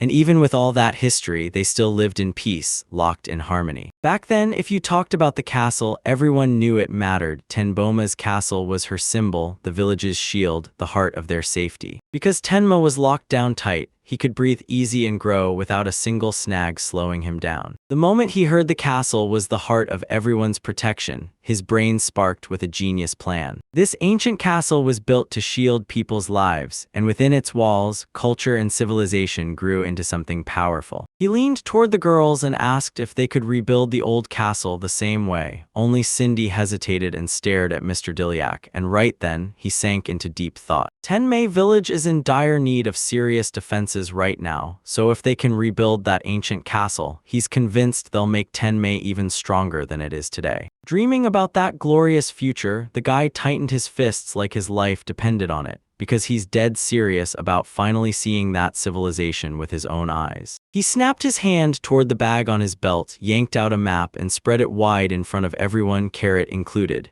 Then Carrot squinted and demanded, "So the spot marked on this thing is the current 10 miles. He confirmed it, and once the truth landed, it was clear. The place itself hasn't changed a bit since those ancient days. She threw herself into the construction and made it clear they'd have to redraw the plan on the spot to match what was happening in the village. Even so, she stands tall, certain she can recreate everything just like the old days, word for word, like she's already got it in her hands, and when she speaks, there's zero doubt that she means it." Cindy grinned and said she wants to help too, then she offered, "Let's do it together." Inspired by this solution to their problem, the guy thanked them with pure excitement. Then, as the three of them locked eyes, he snapped, "All right, then we start building the castle right now." At the same time, in the City of Roses, the streets looked dead, too empty, too wrong. These alleys used to swarm with people, but now they sit silent. That's when two guys I already know finally run into each other again. Last time they were talking about a village just down the road, and now came the shock. Trade was cut off and rural goods stopped dead. One of them couldn't wrap his head around it. Then it all clicked. This was the new Lord's message. Only the merchant guilds the Lord himself officially recognizes can trade in this city now. When the blonde man said that, his face tightened like he was ready to panic. The hat-wearing guy looked like he'd just seen a nightmare. He couldn't grasp how things ended up like this. That blonde guy spotted a sign hammered into the ground, and horror hid his face, so he barked at his friend in the hat to look fast. It warned them they'd just gotten hit with another tax increase. That mad resident couldn't wrap his head around how fast they'd already been growing, and when he saw what was happening, rage hit like a punch as he started yelling. The blonde guy was shaking nonstop with anger, and the moment that awful lord set foot in their lands, everything flipped straight into the worst timeline. He yelped at his friend, scared out of his mind, then snapped a finger to his lips, telling him to talk softer since they can hear everything and he's doomed if he gets caught. Rage and worry churned in his chest because none of them had a clue what the heck was happening in this city. At the same time, in a different place, a man in a sharp suit with long black hair strode into the office and announced that the trade rules and the coming tax hikes had already been delivered to the residents, and that everything was going smoothly. The young gentleman at the table turned out to be Akato, and when he spun toward the man, he flashed a dreadful grin like trouble had just been born. Hearing that news shattered him into pure, ecstatic panic. That power hit him like a drug. Now he swaggered like he owned the whole city, and set his sights on taking over Tenma Village next, even though Diljuk was still sitting on the throne there. Two guys from the Bear tribe, ones you've already seen before, shouldered up to a massive steel gate, threw it open, and marched straight into the village with spears in hand, then told the city's leader, "We're done with the patrol." He smiled, then Diljuk thanked them for their hard work. Right then, a dark-haired bear stepped closer and told him the massive news. Their territory was way safer than it used to be. It all came down to those massive, unbreakable stone walls towering over everyone, and the water channels that ran right beside them. stopping any enemy from scaling the outside. Carrot's security upgrades have turned the Tenma village into a fortress, way safer than it used to be, because a massive wall ringed the whole place with a moat hugging every side. The girl winked at the hero and basically bragged that her ability made it a piece of cake. Then, just as she slipped up behind him, the hero spun around and shouted for her. Carrot's power lets her forge traps out of pure magic, and back in the ancient days, she was a full-on trap master, an absolute master builder. The girl practically couldn't wait because in no time, they'd finally start building the castle. After all, they'd only managed a wall and a moat so far. Their mission right now is to rebuild the legendary Tenma Castle. Because that place was so incredible, this job is going to be brutally hard. A man from the bear tribe admitted it's brutally hard to do alone, then insisted on jumping in to help her with the job, and he was seriously fired up to do it. She scratched her chin thinking it through, then nodded, yeah, it's totally true. More people meant the job would move quicker and get done faster. With pure hard work, the folks from the bear tribe can definitely handle the last 10%, and the girl wastes no time. She thanks them for rushing in to help rebuild the castle. The heroes paused for a breath, then sank into their own thoughts, because the bears were their warriors now. Sure, they protected Tenwama, but they also hammered themselves into battle, training the right way with spears and pushing non-stop exercises to forge stronger bodies. Dilyuk figured they'd bitten off way more than they could chew, so much work it had to be brutal, and on top of that, they still wanted to lend a hand with building the castle. The main character told everyone to use his skill to summon a brand new spirit, and you could feel the crowd leaning in, especially the two standing right beside him, who turned toward him and listened as he pitched the idea of needing even more workers. Dilyuk yanked open his status window and stared at the numbers. Turns out he'd already racked up 800 out of 1,000 points, no problem at all, and there was basically nothing left to grind for. Today he's going all in, then once he's done, he'll summon another spirit to help the others so they finally get a break from all that non-stop work. Carrot questioned why they had to rush like this, then couldn't hide his surprise until the hero grinned and said, yeah, sure, you can do it all, just not quite as fast as you think. He just wants to give his village everything he's got, so he rushes through every task as fast as he possibly can. Hearing his words, the girl's smile lit up. She figured he was just an awesome lord, and she told him exactly that. After all that, Dilyuk himself finally took on a mountain of jobs. Then one day, he teamed up with Cindy and used alchemy to forge magical glass-like items, all meant to be sold at the Maple Trading Company. Other times, he stepped in and pumped water for the familiar family, filling their jug while the kids watched him like he was performing magic. He and Carrot even used her skill to spring nasty traps, all to guard the territories right around them. Sometimes he'd burst into the kitchen and help Alice cook, stirring the ingredients like he meant it. Then he'd also show up for the Bear Tribe men's training sessions, watching them struggle through each drill and jumping in to help them get better. Suddenly, an alert blared and joy hit him like lightning. He snapped open his status window and saw it at last. The exact number of points he'd been chasing, 1,000. As he stepped away from the training crowd, he thrust his hand forward, and everyone instantly understood why Mr. Dilyuk mattered. Some of them were watching his power for the very first time, and you could feel their excitement lighting up the air. Right now, the main character couldn't stop wondering who would show up in front of him next, because this lottery felt way too wild to be random. For this summoning, he doesn't waste time with some long spell. He snaps his voice out, calls the ancients, and a thunderclap of dust swarms in from every side, swallowing him up and blasting away from his side. A storm of magics blasted the ground right between the man and the bears standing right there. Balak couldn't believe his eyes when his summoning snapped into place. Standing right in front of him was a long-haired, gray-bearded man, draped in a military uniform under a raincoat, sword at his belt, and a nasty scar carved into his forehead, and Balak demanded answers.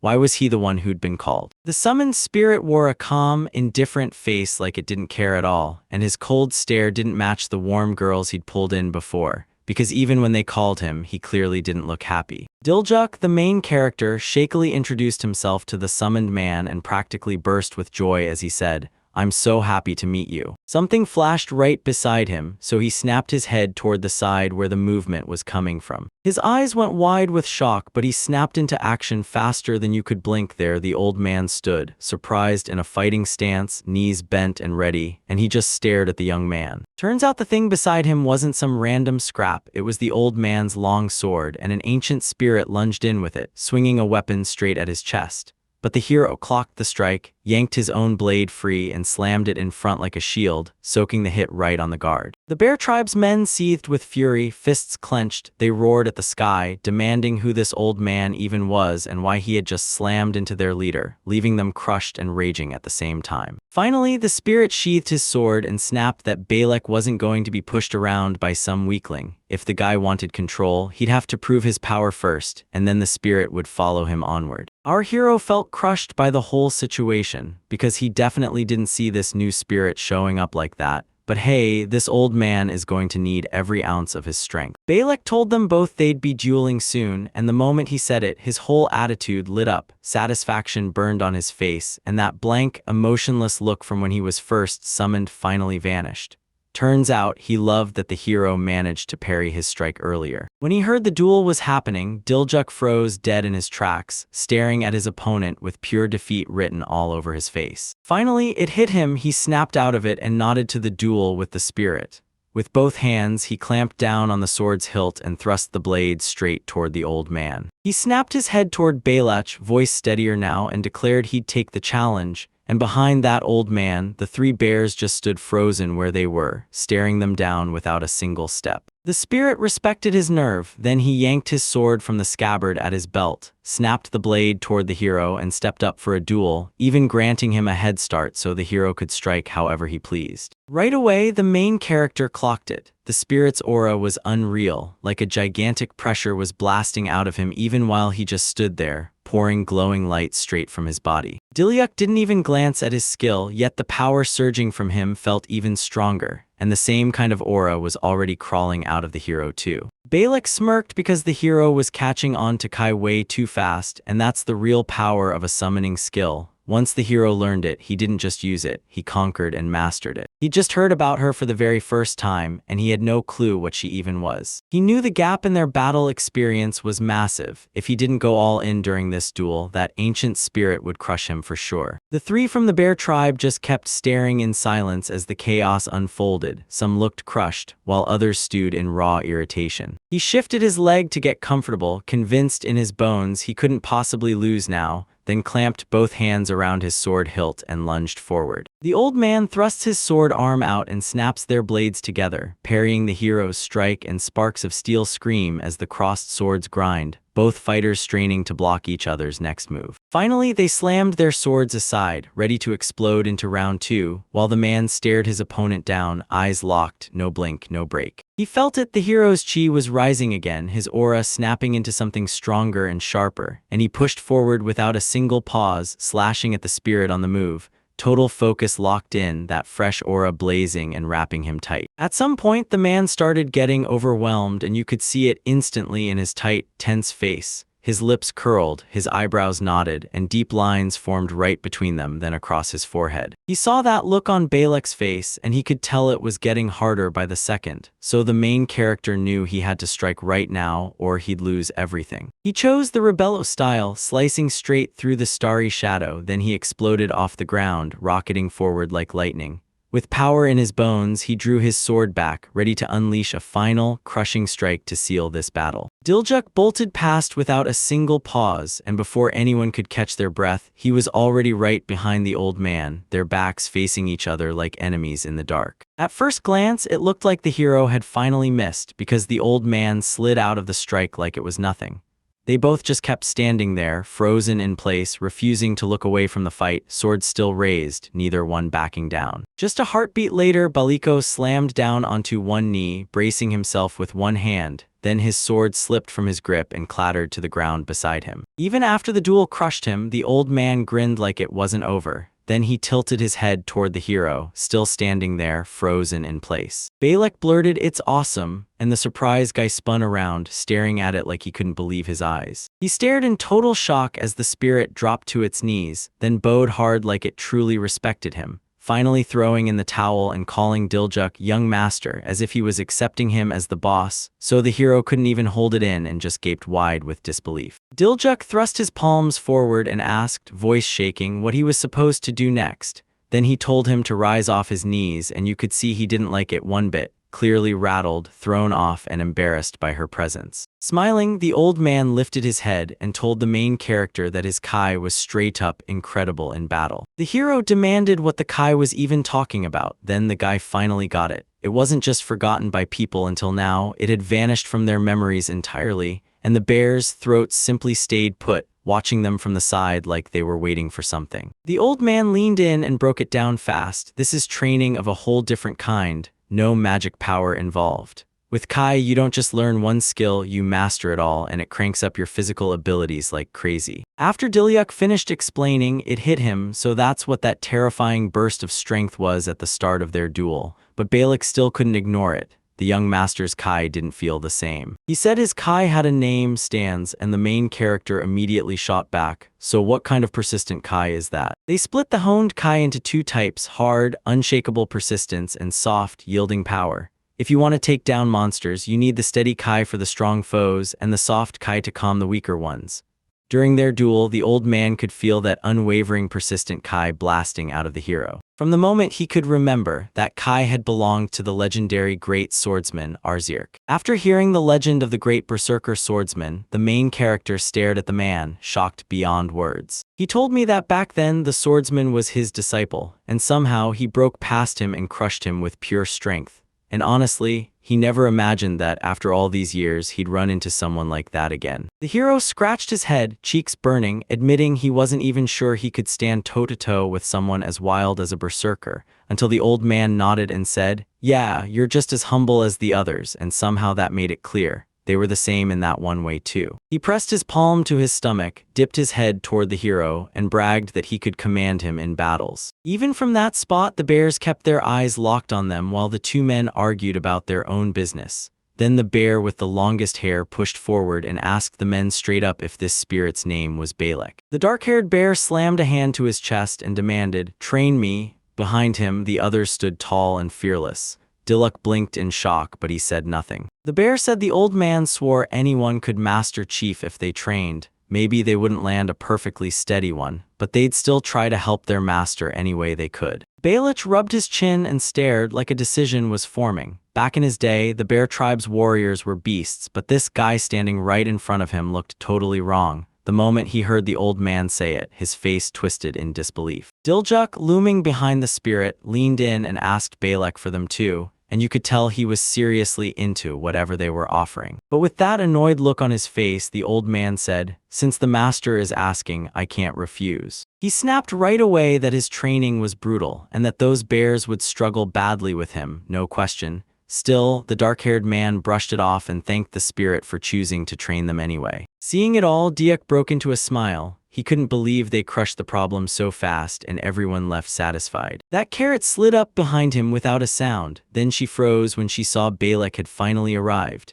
As soon as she heard her voice, Balak spun around and called back to her from a bit farther off while he chatted with a bear guy, probably mapping out their next future workouts. She instantly clocked it like he was already training for something big, and very soon they'd be forced to build a whole castle, too, so Dilyuk apologized because it was obvious they were short on assistance. She told them straight up, if they stayed, they'd back her in any way they could. She steadied him with a firm, "Everything's fine," then turned to me and told me to trust her, because apparently she already had a whole plan brewing. She can't wait for the day her castle stands tall, guarded by real heavy hitters, because after Balak's training, the bear tribe warriors will have their Kai sharpened and they'll get way stronger. The hero nodded and she felt it like everything was finally clicking into place. He couldn't wait for what was about to happen. Then the sun rays tore through the clouds, blazing over one of the brand new sections of the wall that had just been raised around the village. A few days later, the coast of Tenma was right there, just beyond a rolling stretch of steep, tree-choked mountains, where the waves felt almost within arm's reach. The bears keep pounding through training under Balak's watch, drilling punches and repeating the same brutal move again and again. Because Kai is born with raw strength, so you better strike faster, and Balak keeps pushing them harder. Dilyuk charged up to them, clocked just how hard everyone was pushing and training, and a grin spread across his face. Balak clocked him at once and grinned, then greeted his master with a warm smile, asking if he was out here patrolling this area too. He told him that their territory had grown, so he figured he'd swing by this place too. Then Balak heard it and shot back, praising him for doing everything right. He spun his back on the Bear Tribe guys and his stern face snapped back into place. Then he told everyone they'd faced zero issues with training there, so Dilyuk didn't need to sweat and he could carry on his rounds. Then he exploded into a shout and told the guys to crank out another 100 sets, while the hero eyed the whole thing with a skeptical, worried kind of understanding. After that, he finally made up his mind, told Balak everything, and warned him to stay sharp on the road ahead. The main character slipped down the trail between the trees, eyes sharp, because he knew he couldn't afford to lose track of the monsters nearby. And you know what? Bandits crowd the coast too. The rest of the country's power doesn't reach Tenma, so they just keep their hold right here. He remembered the last time they got shoved into a fight with bandits, and the thought of Cindy getting hurt slammed into him like a punch. He gripped the sword's hilt like his life depended on it because he knew he had to be even more careful. Then a light breeze swept in, yanking his hair across his face, and the teasing particles turned into a problem fast. They started stinging his eyes, so he had to cover at least one. A wild wind barreled in from the sea, the sun's blazing rays blasting shiny streaks across the water,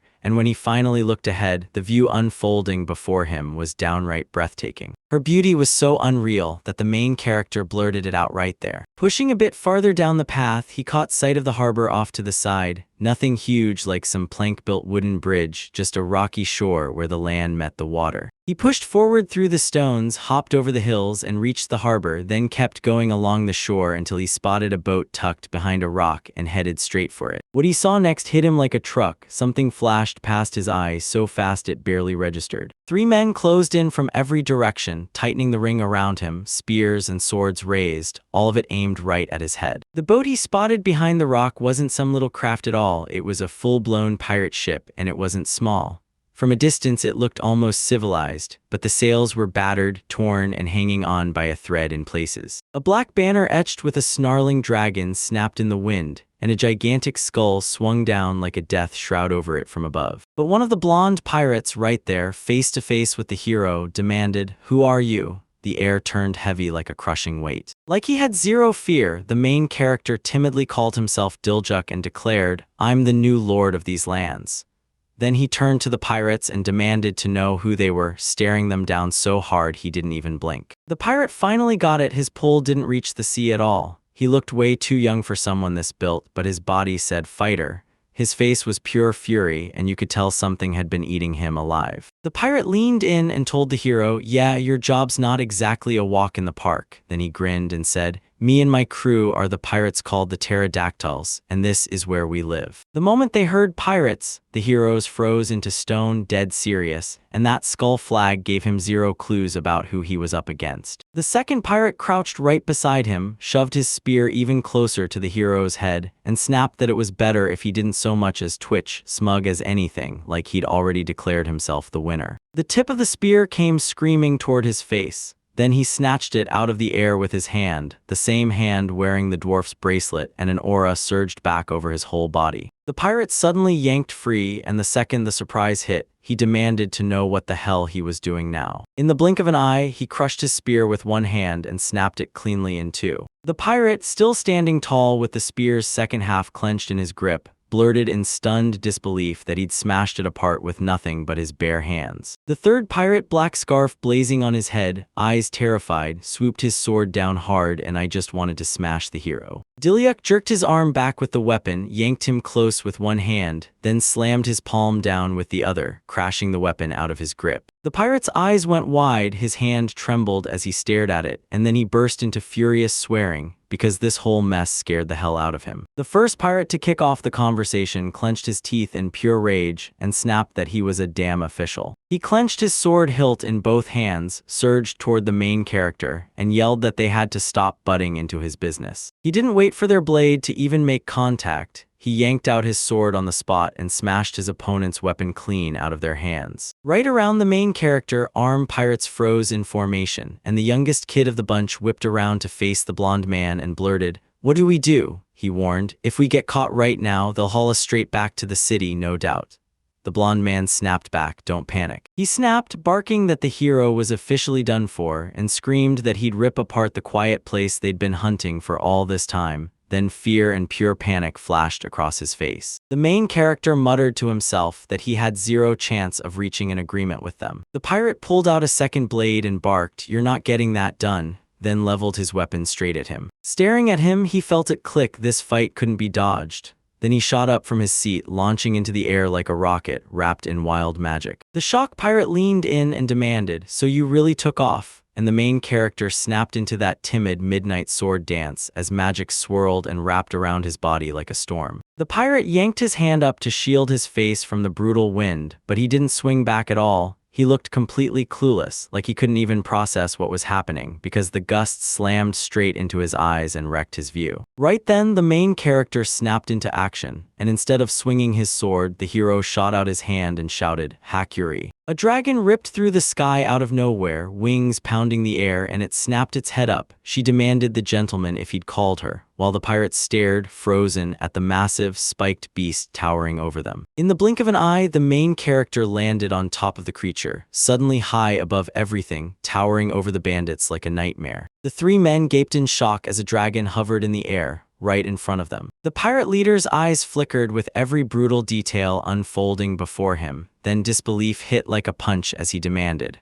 "Are you real?" He shot his hand upward like he could actually reach that mythical creature, even though he didn't buy it for a second. And then, with his head dropping, he admitted bitterly that there was no way they could beat the dragon. The main character lounges on the dragon's back, peering down at the pirates, and then boom, one of them standing right in the middle snaps to his knees, terrified and waiting for his death. Diljak's eyes widen and his brow furrows, because suddenly it feels like the pirates aren't about to come for him after all. Then he hops off the dragon, crashes onto the ground, and plants his hands on his knees, smiling warmly as he turns to the man who just dropped to his knees, asking him, like a friend, to tell him what he's planning. After that, everything between them shifts for the better, and the guy settles into a circle, while the man's nerves kick in as he drops his eyes and starts telling how his company turned into pirates, tracing it all back to the moment the escape from the city began and reliving his past. Then he snaps and tells you how those aristocrats made them grind nonstop, punching and beating them over every tiny mistake, while he remembers hauling those brutal heavy boards and bags every day, stuck doing all that filthy work. Then the guy admits that some of them were even shoved into the ring just to earn cash, and boom, a ring with two fighters slams into view as dozens of people crowd around, watching the fight. That's why the three men bolted out of the city, fleeing that brutal life and hauling everything they needed with them. The pirate still remembers that first dawn when he hit the shore and saw sand everywhere, and he swears that after years of wandering, they finally reached the sea, and once they did, they could live free, not giving a single damn about anything. He tells them the sea swallowed them and turned into their home, while his comrades just sat there in grim silence.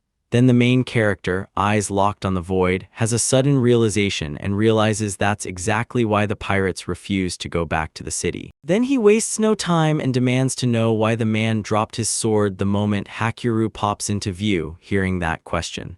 The pirate jerks his head up, locks eyes with the dragon, and starts to blurt out an answer. Then, while he and his crew were still tearing through the city, one of their buddies slipped in and started spinning tales about dragons. Those guys were glued to the pirate's every word, hanging on with total focus, because he swore these tales came from the legendary time when dragons still walked the earth, and back then, there was peace at last, no hunger, no discrimination, just calm. The moment Dilik hears they're talking about the legendary era, he jerks in a full-body shudder, and he's instantly convinced they're talking about Tenma's past. The pirate claims he chased freedom and calm, turning this dragon into a symbol. Then he snaps his head back up and declares their hopes were nothing but fairy tales. Turns out peace isn't real, life demands you survive however you can, and that means taking what you need by stealing from the rich. Then the main character's face twists into a frown and it hits them hard. They weren't just witnessing oppression, they were living it too. As the story rages on, the man's fury surges so hard he clenches his hand into a fist, swearing it's their revenge for every last bit of humiliation. But Dilyuk starts to argue, saying this doesn't change the fact that the pirates still stole it.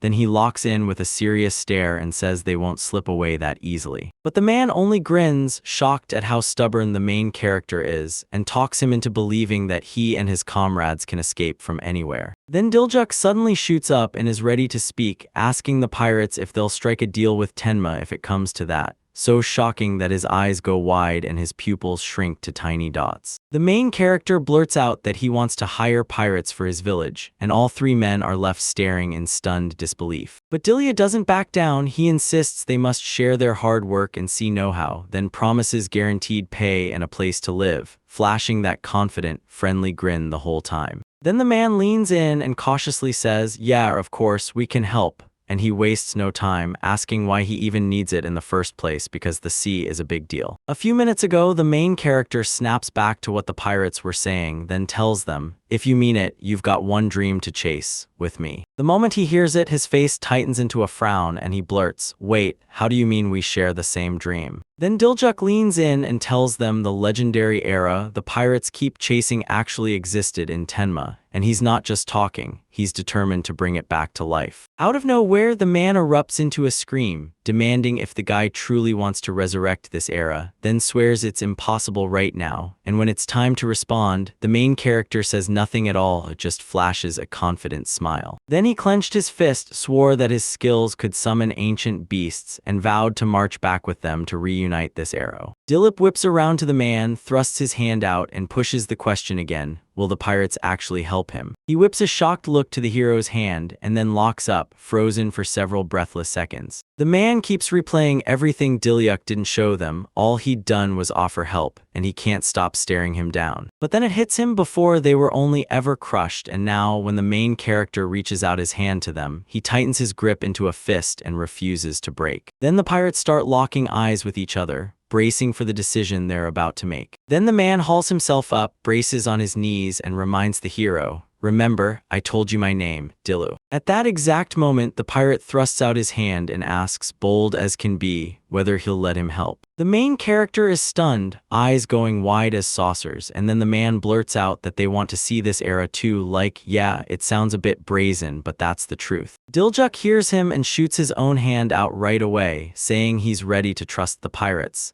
Then the two crews lock into a brutal, bone-cracking handshake. The main character and the pirate lock eyes and clasp hands, right as the other two pirates grin and watch like they're witnessing history. After that moment, time kept moving, and now former pirates started coming back, hauling the stolen goods they'd taken. True to their promise, they spilled the full details about the sea and laid it all out on the map. Their tips turned out to be pure gold, straight-up lessons on safety, fish, and all that important stuff. Then the pirates pulled off a move nobody in the crowd saw coming. People stared in shock as the sea drew them to the pier to get a glimpse of their creation. The main character snaps his gaze to a massive, gorgeous ship drifting on the sea, and right beside him, Cindy brings her hands to her face, then clenches them into shaking fists, stunned. Dilyuk leans in and asks if this ship is meant for Tenma, and the man grins and confirms it, then points out that Tenma's fishing vessel is right ahead of them now. Then the main character snaps his gaze to the flag and spots the Rebello family coat of arms, one crescent moon and a dragon, thinking,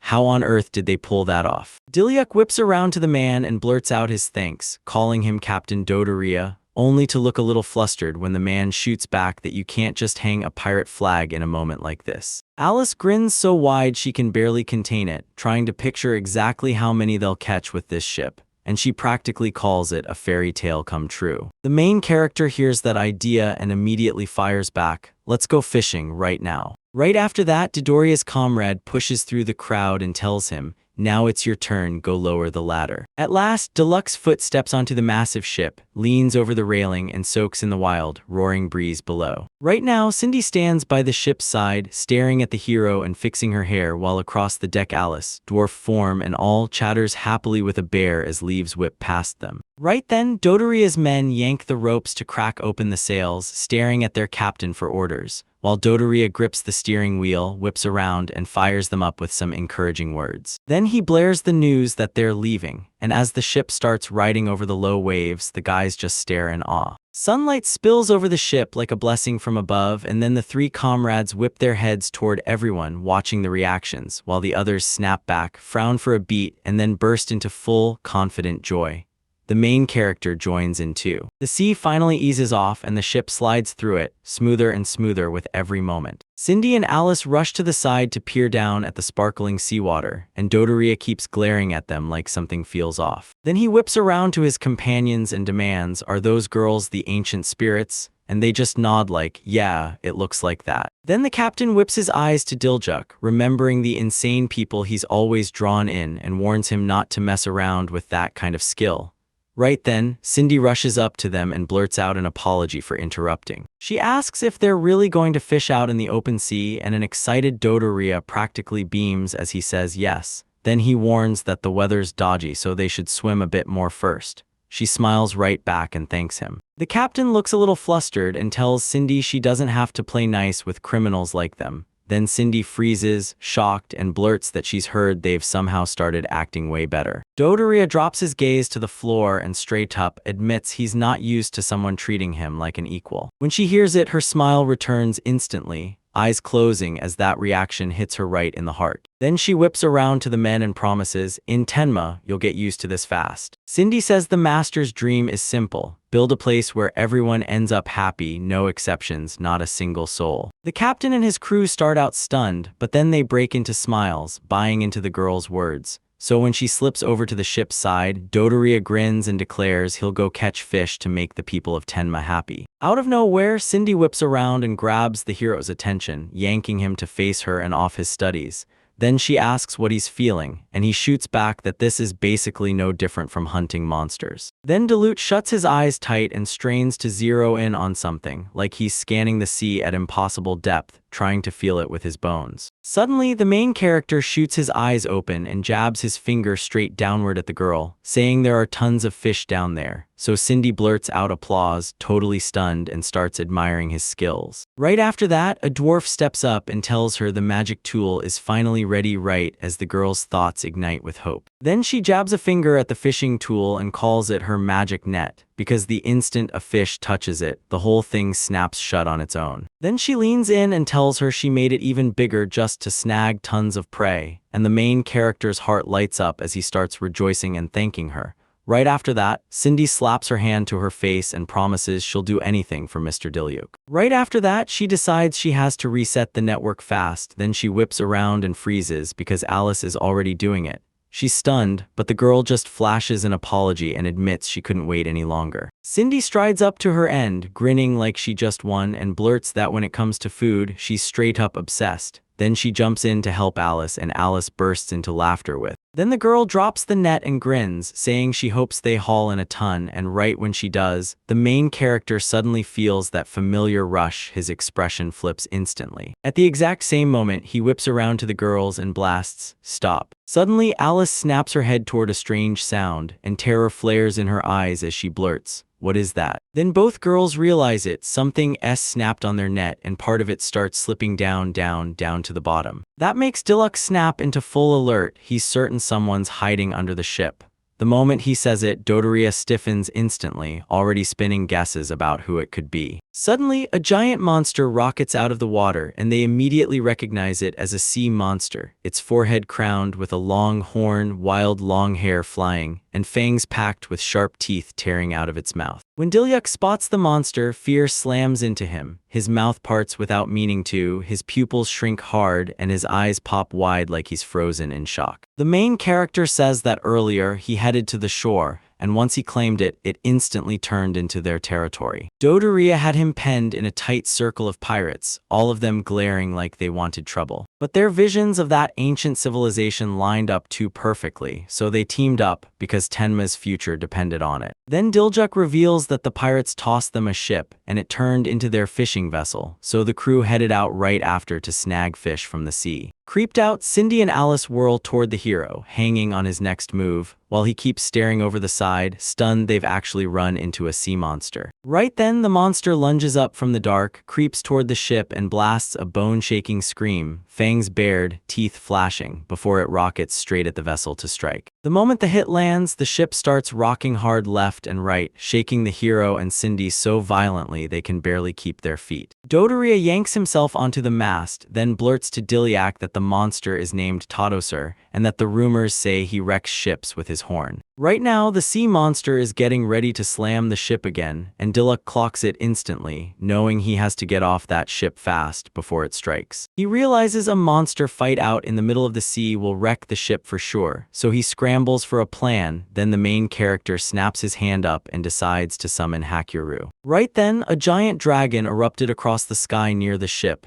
yanking the monster's focus away from the attack and dragging its attention to the new threat. Dodoria's crew gapes when Hakuryu steps in, and even the captain snaps his head up, because he instantly recognizes the dragon that tore through their clash with the hero. The dragon swoops a bit nearer, giving Diluc the opening he needs. He lunges for it, and the moment he's got hold, he and Hakuryu blast upward into the sky while he yanks his sword free. Cindy, standing right there, shoots him a furious look and demands to know what he's up to. The dragon snaps into the air and starts peeling away from the ship, and Diluc yells at the monster to chase them. As the monster kicks off into the water toward them, the main character yells at Cindy that he'll handle Todoser. Then Cindy finally clicks that Diluc is pulling the monster's focus away from the ship to shield everyone else. Watching the monster keep swimming right after him, the main character starts thinking, "This is my chance. If it keeps chasing, I can drag it even farther." Suddenly, he whips around to Hakuryu and blurts out if he can head down closer to the water, and Hakuryu nods, letting him go. The dragon drops out of the sky at breakneck speed, and the monster instantly braces for a fight. Then the main character barrels in, thrusts his sword forward, and a strange, electric aura ignites around him. Cindy snaps to it that this magic is way off, and she starts to suspect he's using something else entirely. Then Diluc hears her and immediately agrees, because that's exactly the key. When he's under a meter from the monster, he yanks his sword up and slams it into total quiescer, striking in a flash. With total confidence, he thrusts his sword straight at the monster, and with Keeny's help, he slams the strike in. Right after, a raging aura bursts to life around Todo's air. Right now, the anxious crew on the ship leaned in and watched everything unfold, while Cindy clenched her teeth and tracked every move the heroes made. Alice and the bear stared, clueless about what might happen next, and Dodoria with his crew just hung back to the side, doing absolutely nothing. Diluc keeps his eyes locked on the monster, brow knitted in pure tension, still gripping his sword and aiming it straight at the beast, until it suddenly bares its teeth and roars with a brutal growl. Then he goes dead silent, all of a sudden bowing like the hero is divine, so he drops his weapon without hesitation. Right then, Todo's share snaps open, his eyes turn adorably bright, and he lets out a sweet little sound. Diluc finally lets out the breath he's been holding and breaks into a smile. And just like that, the girls burst into relief, their hearts cracking open at the monster's surprising reaction, while Dodoria lurks behind them, completely lost and clueless. But the dragon spots it. He used a soft key and cheers, saying it was great. Then he gently tells Todoser to try not to do that next time, and Todoser responds with another friendly sound, agreeing right away. Diluc finally makes it back to the ship, and the second he does, Cindy bolts over and begs him to never do that scare again.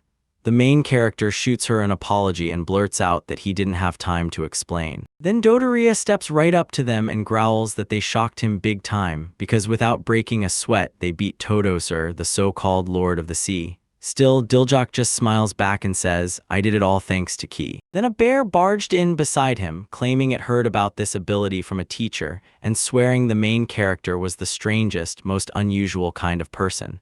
Alice starts praising him until Cindy suddenly loses it and screams, "Those are my words." Then Diluc zeroes in on the dwarf, tells him that Cindy already fixed the network, and the hero turns to her with a huge wave of gratitude. Then he whips around to the guys, grins, and declares fishing's starting, and the whole crew erupts in a furious reaction. After a while, Diluc, Cindy, and the bear haul out a fishing net to check the catch, and even though they'd hoped for something good, the net overflowed. So many fish that Alice practically burst with joy. The hero was pumped about the catch too, and Cindy lit up as she jumped in place for fun, while Dodoria's crew stared in shock at how many fish had piled up. After a few more tense minutes, the ship finally slams into the pier, and when the doors open, it's packed with loot, stacked neatly inside special cells. At the same time, that other half of the catch was roped to the front of the ship and swung from a long, outstretched stick, while our main character stared at the massive pile of fish, clenched his fists, and couldn't help but be stunned by the haul. I grab her hands and fold them together in front of her, then tell her, "Now we've got tons of seafood,"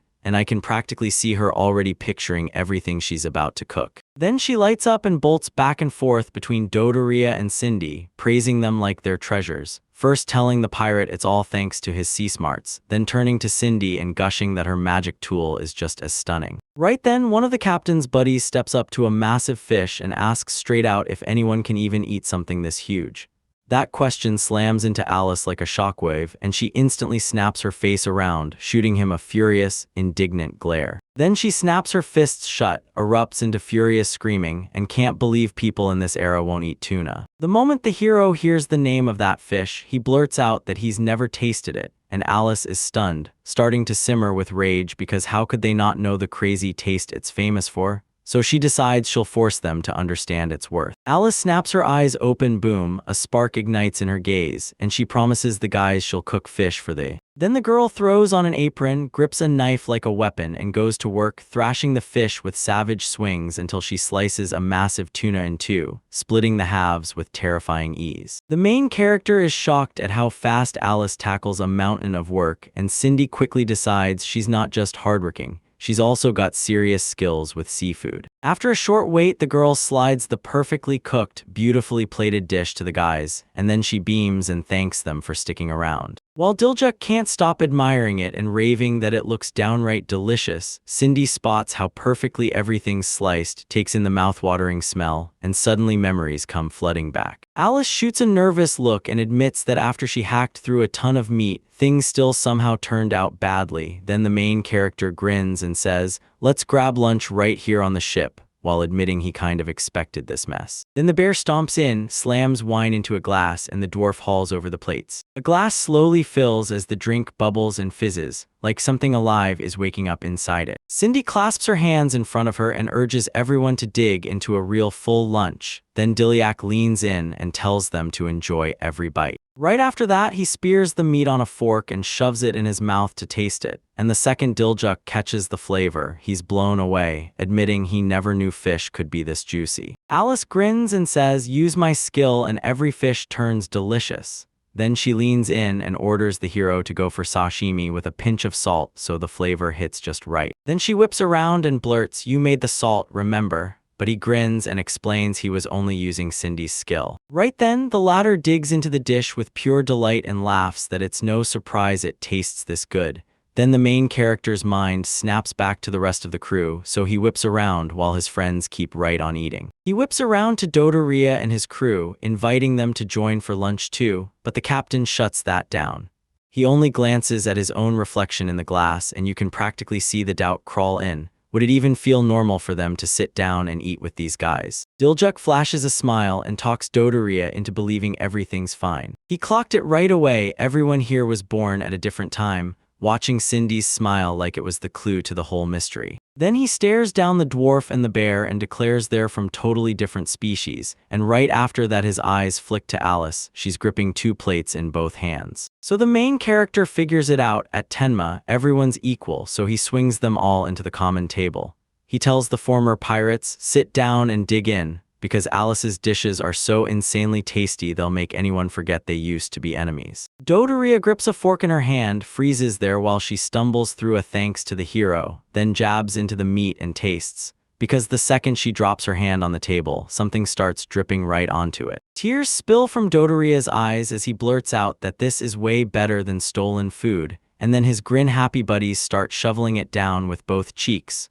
one of them crying mid-bite while the other fights tears and tries to hold it together. Dodoria admits, "We met with Dillier just recently," yet he can't help but smile, because even so, he's already genuinely happy to see them, and Dillier fires back the very same words. Then he grabs a bottle of wine, cheers like it's not just him who's happy about this meeting, when suddenly the main character shoots his hand up to the sky and calls out that someone else wanted to greet them too. Right on cue, Hakuyu rockets up above all the guys and they instantly erupt in joy at his arrival. Dodoria's crew stares for a second, then grins anyway, even though Dodoria is shaking with fear. The dragon thunders onto the ship and the guys can't help themselves. They rush in, reaching out to stroke its scales and hug it tight. Watching that, the main character shuts his eyes and grins like he's finally found something peaceful. The captain and his crew hop onto Hakurei's back and he starts rolling them like a wild ride. Meanwhile, the others just stare in awe, grinning ear to ear, totally moved by how the former pirates react. Suddenly, the main character breaks into a huge grin and erupts in laughter. Then Dodoria and his crew catch on and burst out laughing with pure joy too. More days crash by after that moment, and Diljuk swears that once things settle, they kick off building the port right on the shore of Ten. Dodoria and Cindy crowd the port, staring at a map side by side, trying to crack the mystery, while the main character keeps flexing his strength.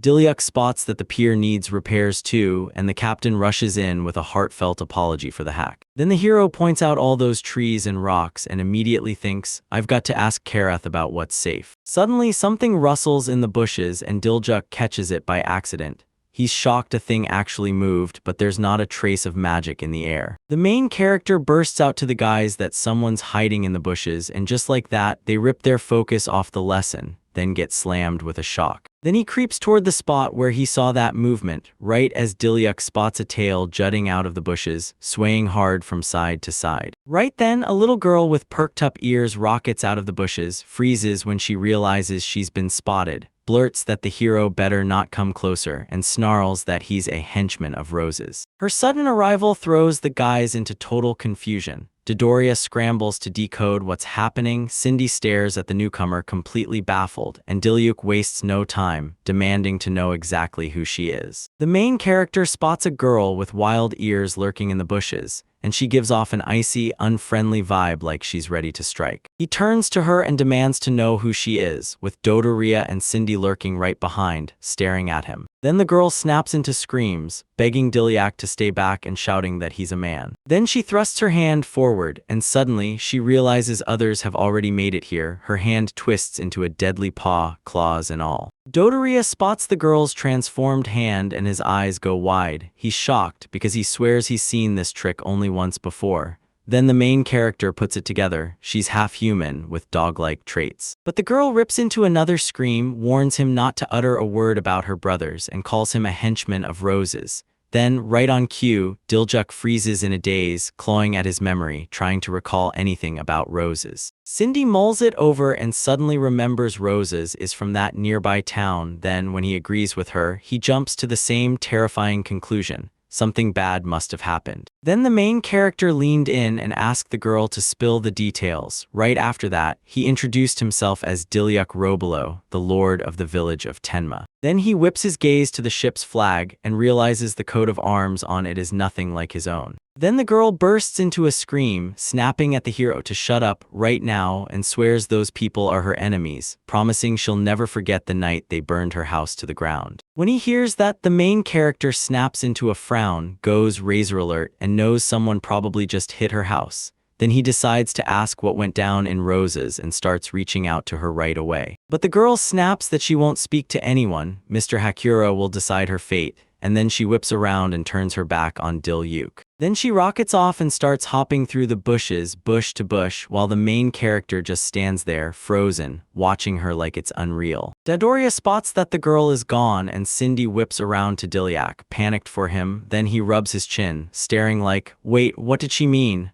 Because it hits him that he still didn't really understand. He remembers Acto is the Lord of Roses now, and he knows for a fact you don't dare ignore something like that. Then he whips around to his friends and blurts that he has to find out what's going on in Tenma's neighborhood. So he offers to follow the girl and dig up every last detail, and Cindy answers that she'll go. Dodoria's brow furrowed as he stared down, insisting this couldn't be left like that, and that fighting back against Rose's was worth it, but the hero shut him down fast, saying there was no point handing them a reason to strike. So now Dodoria is just offering to lead the reconnaissance mission. Suddenly, he snaps back to it. Do you remember that girl's angry face? And he realizes this situation is anything but easy. Then he pitches the idea that Cindy and Dodoria should move into the forest, and they buy it, agree on the spot, and follow him right in. They decide to ride the dragon there, and once they're perched on its back, it rockets them high over the forest, soaring above the treetops. Dodoria leans in and fires, where do the people that girl belongs to live?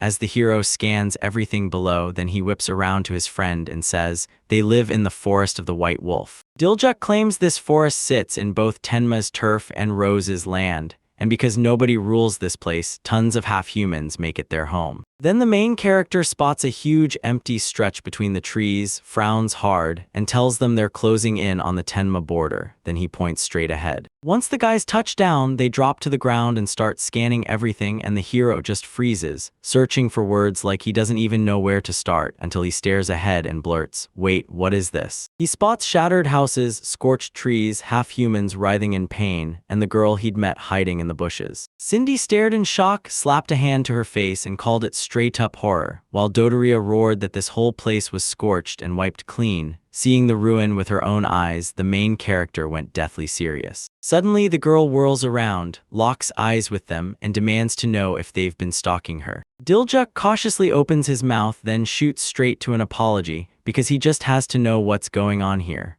The girl freezes in place and snaps back that this horror wasn't caused by the people of the City of Roses. Then she fixes her gaze on the lonely girl first, then on the kid huddled beside his parent, and the girl asks, "Do you guys want to hear what happened here and what they did to my people?" The girl knits her brows and snaps that it all started the moment Lord Rosa was swapped out. Then the main character freezes, thinking twice, and suddenly feels danger lurking. At first, the White Wolf Forest barely had any demons. Most demi-humans lived there in peace, like nothing could ever disturb the calm. Then one day, people from Roses rolled in with stacks of money and crates of food, and they promised the Beastmen that if they bowed to Mr. Octo, their territories and their lives would be spared. Then Akbato himself leaned in and told them, straight up, what would happen if they refused. The Beastmen's chief snapped his hand up, and the whole pack went wide-eyed. The girl says her father, the man who ran the settlement, nodded along, signed the paper, and that was the moment everything turned into a living nightmare. She still remembers how they dragged one of the Beastmen in, because even with fear blasting through him and resistance clawing at every step, he couldn't escape the capture. A spear suddenly leveled at him, and Octo barked that the men were being handed straight over to his factories. He snapped his focus to the other Beastmen and barked orders, hand over women for their warriors, and the whole group went white with terror. Then Akbuto spun back to the others and told them, straight up, that they'd be paying tribute to them every single week. In the end, he demanded everyone bow to him, king and god from this moment on, while Acto snapped the news to the Beastmen that they'd lost their freedom of religion, leaving them stunned and furious. Then he snapped his focus to the statue and ordered the dog figurines ripped out, warning everyone they'd face a brutal end if they hesitated. The Beastmen immediately protested, insisting that Mr. Hakuro had always guided them and they couldn't understand why this had to happen. Then the settlement's leader fell to Acto's knees and begged him to spare them, at least for the statue's sake. As she tells it, fury surges across her face. She scowls, bares her teeth, and clenches her hand into a tight fist. Then the girl whips her hand back and tells everyone, Robose's people burned the whole place anyway. Hearing it, the hero and Dodoria snapped into a serious grimace, and Cindy lost it. Tears rushed down her face as she turned on Diljuk, demanding to know what they could have done to deserve this kind of cruelty. A few seconds later, she demands he answer and repeats her question like it matters. Then suddenly she breaks down in tears, asking what her dad and mom did so wrong, until she finally steadies herself and tightens her clenched fist. When she sees that, the main character wastes no time. She decides to find out exactly where her parents are right now. She blurts out that she has no idea if they're even whole at all, then admits she was hauled over to Rosa just before the incident. Suddenly, she tightens her fist again and realizes her friends are gone too, just like everyone else, and that punch of truth hits hard.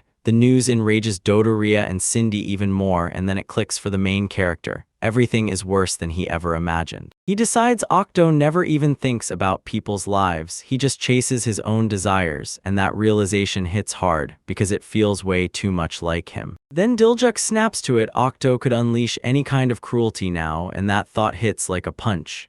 His frown deepens as he vows Octo can't keep going like this, he has to save these people. Right after a second, his face snaps into a new expression and he blurts out, asking the girl if she wants to go to Tenma with them. The moment she hears it, rage lights up her and she decides to push Dilyuk's proposal again. She grabs her chest and blurts out, "You really want me to go to a human village?" And wow, the shock hits that he actually expects her to trust him. But the moment the girl expects something else, the main character tells her she can't really trust him, and her whole face instantly changes. Her gaze locked onto Dilyuk's face and she immediately felt it. This wasn't a joke, it was pure seriousness. Then he snapped back at her, saying she had to understand, this place is full of the wounded and staying here is a death trap. But the girl standing amid the ruins can't take it anymore. She clenches her fists, opens her mouth to object, and fear spills straight from her eyes. All at once, she hears a voice shouting her name, Coral. And when she whips around, there's a beastman standing there, reaching his hand out to her. Right then, she barrels up to him and shouts, "Grandpa," and he drops to the ground, utterly helpless, telling Koro that the main character is right, insisting he's still a young man. Then he slams the point home, saying they're already at the limit, and somehow convinces his granddaughter that this young man is exactly the help they need. The girl stares at his battered state with pure horror, and he tells her the beastmen can move on to Tenma. Grandfather still remembers it, Koro, all alone, hunting down food for them and darting through the dark territory like a shadow until he found a silent place to hide. Then he whips around to face her and tells her she crushed it, while tears pour out of her eyes like a raging river. With his last ounce of strength, the grandfather forces himself to his feet and tells his granddaughter one final time, "Set the pride down and just live." Right after Grandpa cuts himself off, Koro wipes the tears away, goes quiet for a beat, then turns to the guys and tells the hero she'll take his offer. Then the girl snaps her eyes to him, pure contempt, and declares that half-humans can't trust them. She says she doesn't want help, she just can't keep lying anymore because there's no point. Diljuk drops his gaze to the floor, flashes a grin, and tells her he finally gets it. But then he clears it up, he doesn't see it the way she thinks. He tells her that Akado also kicked him out of the house, and that's when it clicks. He finally believes he can understand the rage and heartbreak Koro's feeling. He says he only wants her people to live, and the girl's face instantly crumples. Tears spill out before she can even stop herself. Then she snatches at her clothes, speechless, clinging to the moment, and after a beat, she finally, shakily agrees with the hero. Then Koro hauls the last surviving beastman along and steers everyone to a huge settlement. When they finally stop, she stands before the gates and tells her relatives that Tenma's village is now right in front of them. Then she spots the hero's friends and her eyes go wide. She also clocks the bear man and the dwarf, and that's when she realizes half-humans must live here. Right behind her, Cindy shows up smiling and whispers, "In the dark, everyone pulls together, and we all live as one." Right as that happens, Koro's eyes snap open wider like something finally clicked. Then the chief throws the truth in Cindy's favor and declares that everyone here is free to live by their faith and culture. Then the girl pulls out a tiny statuette and delivers her verdict on what Hakuro is really up to. She steps toward him and he shuts down all doubt, reaching out and confirming her words with his own hand. First, Koro lifts the statue up to him. Diljuk locks eyes with her and the girl with a sorrowful face blurts out, "I'm the only one left." Then she catches it, this little statuette is seriously cracked, and it's definitely not in the best shape. Diljuk leans in to get a closer look, and bam, he realizes this statuette isn't just decoration. It's a proud symbol of Coral's people. The moment he sees her clutching herself like it means everything. Then the main character flashes a polite smile, offers to fix her problem, and asks softly but confidently if she'd mind. When Coral hears him, he lifts his tearful eyes with a tiny flicker of hope and asks straight up if he can really pull it off for sure. Cindy pops out from behind him, confirms her suspicions, and orders her to hand the statuette straight to the hero. Then for a while, Dilya Kankuro just stands there, staring, and the two of them lock eyes. In the end, she still hands the statuette to him, and when he realizes she actually trusts him, a bright grin snaps onto his face.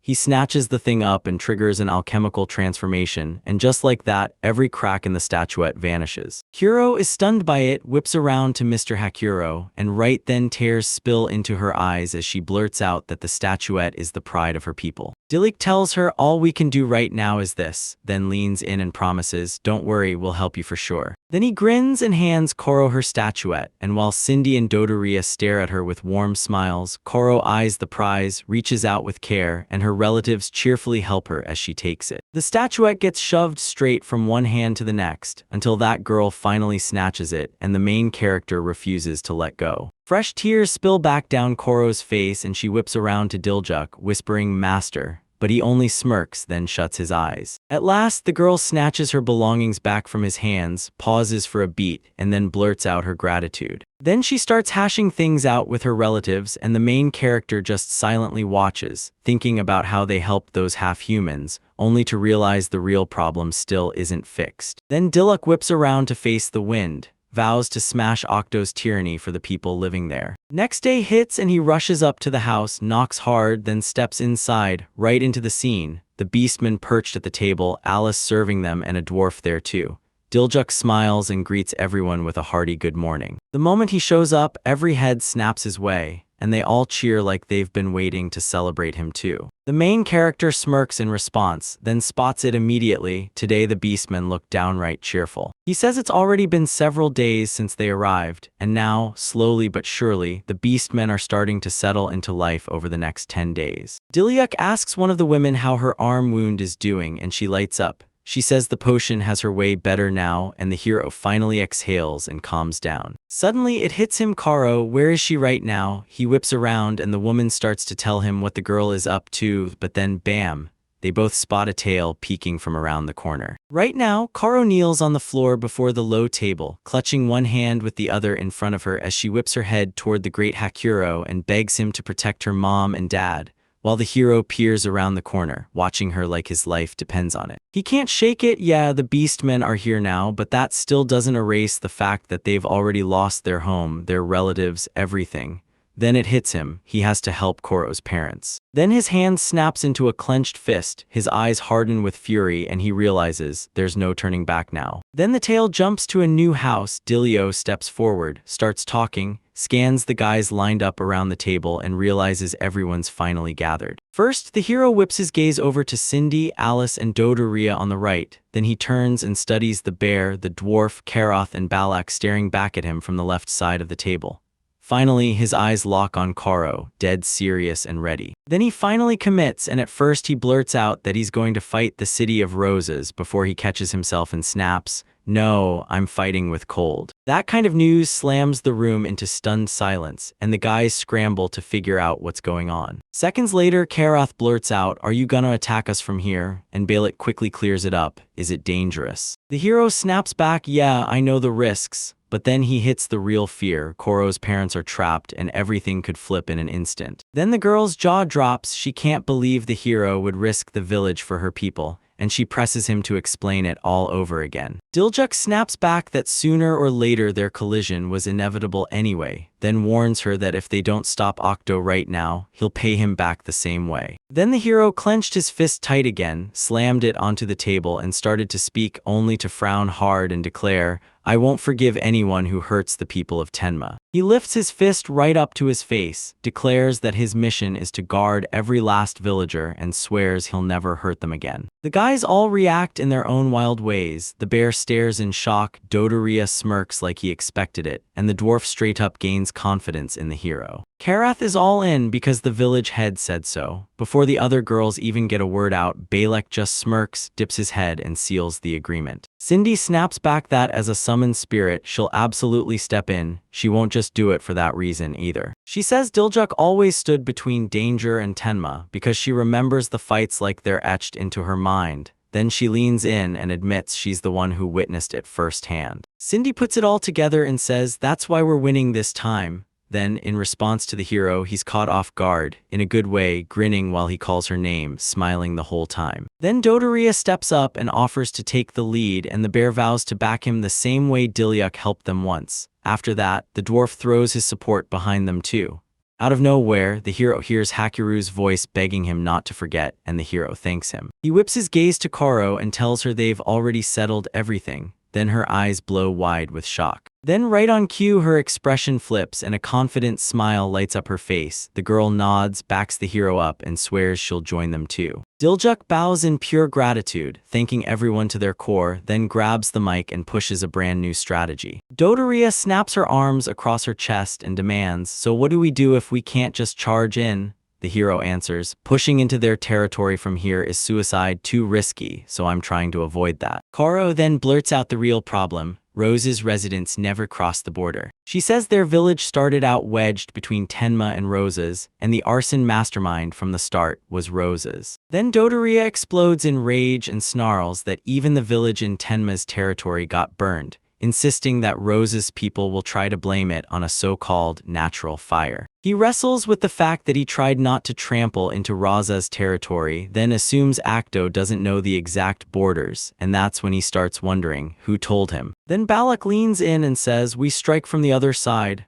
but Diljuk snaps back, his enemies are already thinking the exact same thing. Suddenly his eyes sharpen and a brilliant idea hits him like lightning. The hero realizes that a solid reason would be amazing. Then Koro hears it and his eyes widen in shock. Then he spins on the guys and tells them they'll all need to bring their strength for what's coming. No one argues because everyone's already on the same page. From that moment on, the tale slams us into the White Wolf Forest right at the border territories, where Diljuk drops to inspect the ground, and then, out of nowhere, someone calls his name. Karath tells him the prep is finally finished and the hero fires back, "We nailed it." Then she points out that every animal nearby has bolted farther away. Cindy's jaw drops as she calls Karath's skill straight up amazing. Then Diljuk whips his head toward Hakuer soaring above and demands how the forest is going, and Hakuer shoots back that no one's around, so they can kick things off any second. Right after that, the hero snaps up to his feet and storms into a sea of towering trees. Suddenly, he yanks his sword free, thrusts it in front of him, and exhales like it hurts.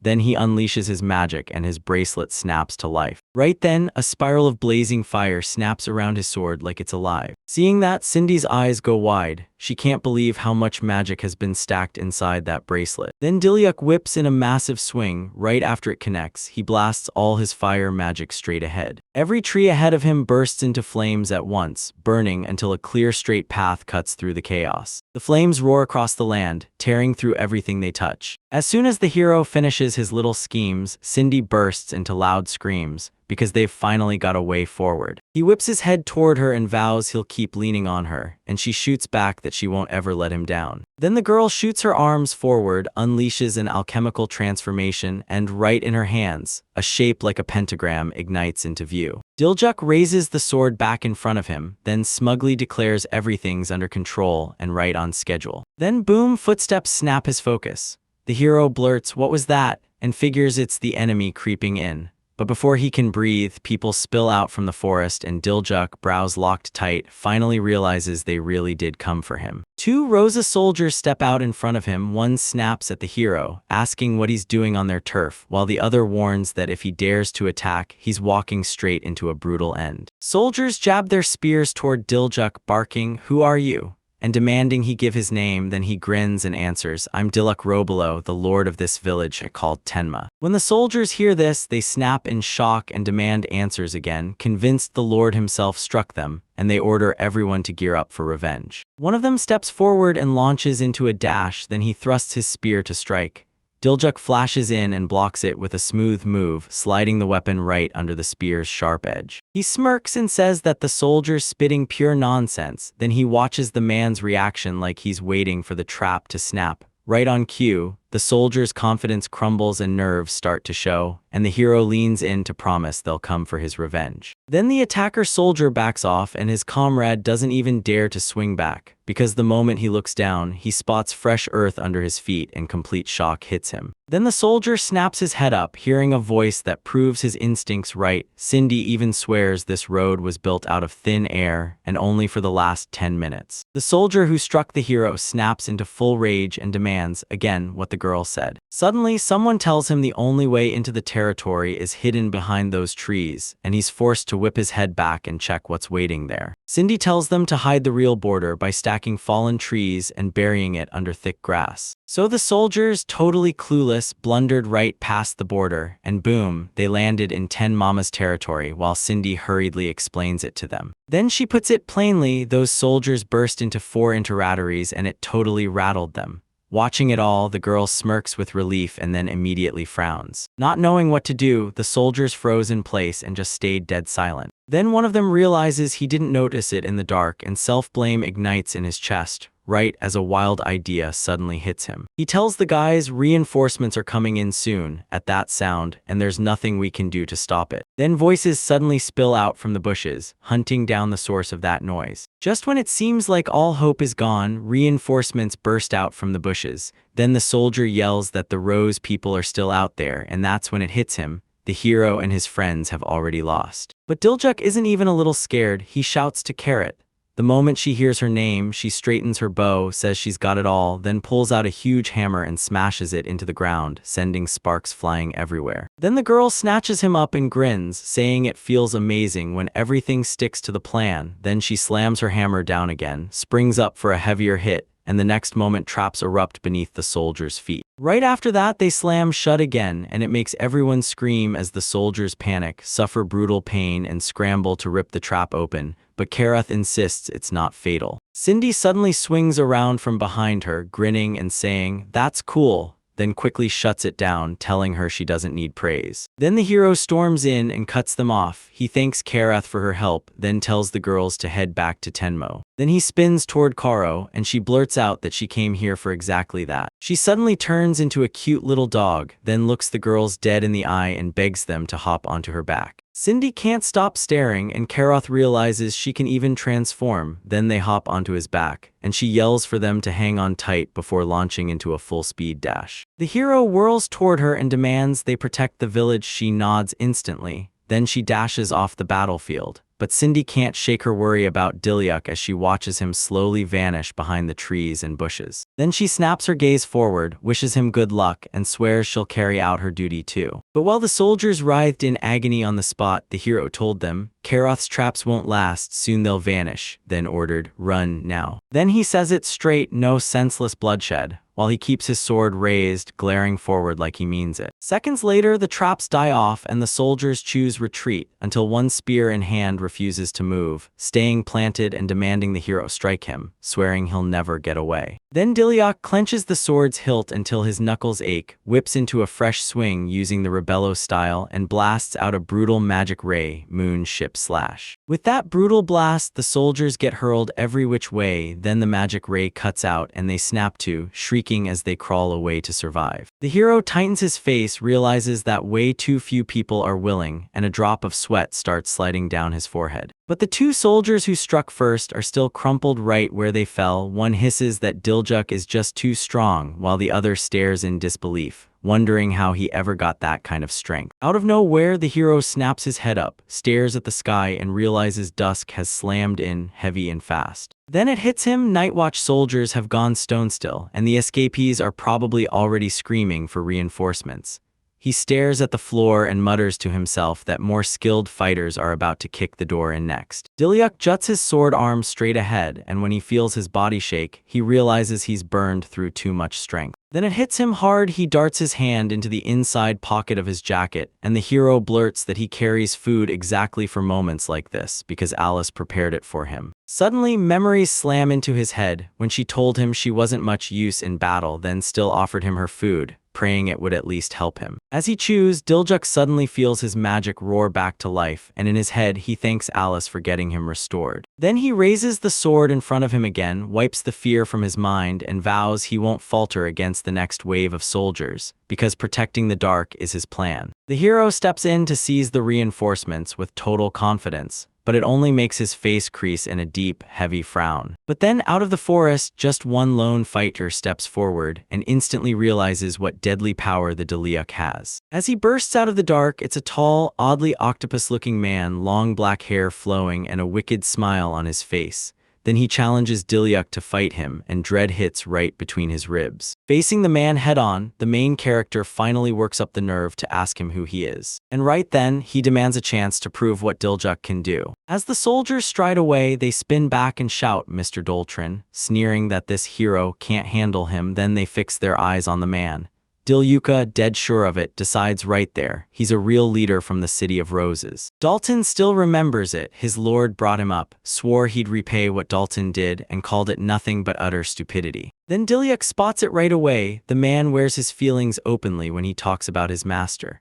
But the moment Dalton hears someone call Acto a gentleman, he erupts in laughter, saying, sure, Acto might own land and money, but he's got brains to match, not even close. Then he blurts that Acto does whatever he's told and turns to Diljuk like, so tell me, why is it like that? After that, the man yanks out his weapon and tells him, keep living and I'll help you, then swings into action, waving his instrument to drive the next move. The hero clocks Morgenstern instantly and realizes he's gotta dial his caution up, narrowly dodging the hit, Still, the strain tells him he's got crazy reaction speed, yet Morgan insists it's not that simple. The man thrusts his hand out and tells Diljuk, "You still haven't seen me fight for real." Then his body tenses and he realizes Dahlstrom has a skill. He leans in, grills the hero about what he hears, then sneers that every sound is proof of his defeat. Diljuk perks up when he hears the sound spilling out of the forest, but instead of that usual thirst for murder, something far stranger grips him. From out of the bushes, a pair of paws suddenly shoots into view and pads forward. Then the hero spots people-shaped silhouettes with sharp ears, each clutching spears like they're ready to strike. Once the darkness finally clears, Diljuk spots frightened beastmen armed and ready, weapons clutched in their hands. He's stunned to find the warriors are beastmen and blurts out why. And the moment he hears that, he grins, declares it's time to serve their master and calls them unfit, sending their bodies trembling all over again, even harder. Even the hero spots elves in the crowd and his eyes widen like, so this is exactly what Koro meant. Then it hits him, she once told him there are tons of species living in roses, and some of them are half human, and she'd been terrified they'd get brainwashed. Kuro finally cracked, she had no clue why any of this was happening. But then the hero just stared back in grim silence, and somehow that silence said everything. Then Diljuk suddenly realizes the demi-human's capital has been stormed. People from the City of Roses just invaded. Then he clocks it, these half-humans are fighting the Order with everything they've got. One of them starts screaming, "I don't want to fight," but his own body won't listen a single bit. The hero grills the man, asking if he's controlling them with a special skill. And when the man confirms his hunch, the hero's eyes widen because that kind of power is incredibly rare. Dalton yanks one of the half-humans by the arm and drags him toward her, then jabs at the special bracelets, saying they stop the fighters from resisting her will while stripping away their own. Once again, the man jabs his finger at the half-humans and declares they're the hero's favorite people. Then he just stands there, stone-faced, and asks straight up if he can kill them. Diljuk snaps back that Daltron crushes people just to pad his own power. And then, the moment he looks closer, he realizes he's just like Acta. When he realizes the man isn't satisfied, the hero snaps back that he'll never forgive anyone who turns their own people into trash, and then swears he'll crush them, just like the Lord of Tenmarch. Then the man heaves the half-man aside and snaps at Diljuk, telling him to say whatever he wants. Then he snaps orders to his fighters, surround the hero and crush him, and he snarls that they're still unfit as they rush in. Diljuk boasts that he can do more than fence, then he shoots his hand out and right nearby, a familiar thing springs into view. A hero fires off the alchemical transformation and he's already thinking, since I'm in the forest, I'll have plenty of material. Daltron spots Diljuk using a skill to lock one of the demi-humans in place and fury surges in his chest. Then he shoots a glance at the other warriors and instantly gets it. The hero can't juggle all of them, not with time running out, not fast enough to reach everyone. Then Daltron snaps to it, he's hit his limit and can't attack anymore, watching the hero barely stay upright, and that's when the man breaks into a sad, plaintive laugh. Then he barks at the half-humans to unleash the first shots, and the archers snap their bowstrings tight, arrow after arrow flying instantly. A second later, arrows dive in from every angle, swarming the hero like they've been waiting, and he doesn't flinch. Rage clouds his face as he snaps into the Robolo style. Ben Diljuk slashes with his sword and carves a moon shadow cut. Then the arrows snap back into the air, some even tumble right at Daltron's feet.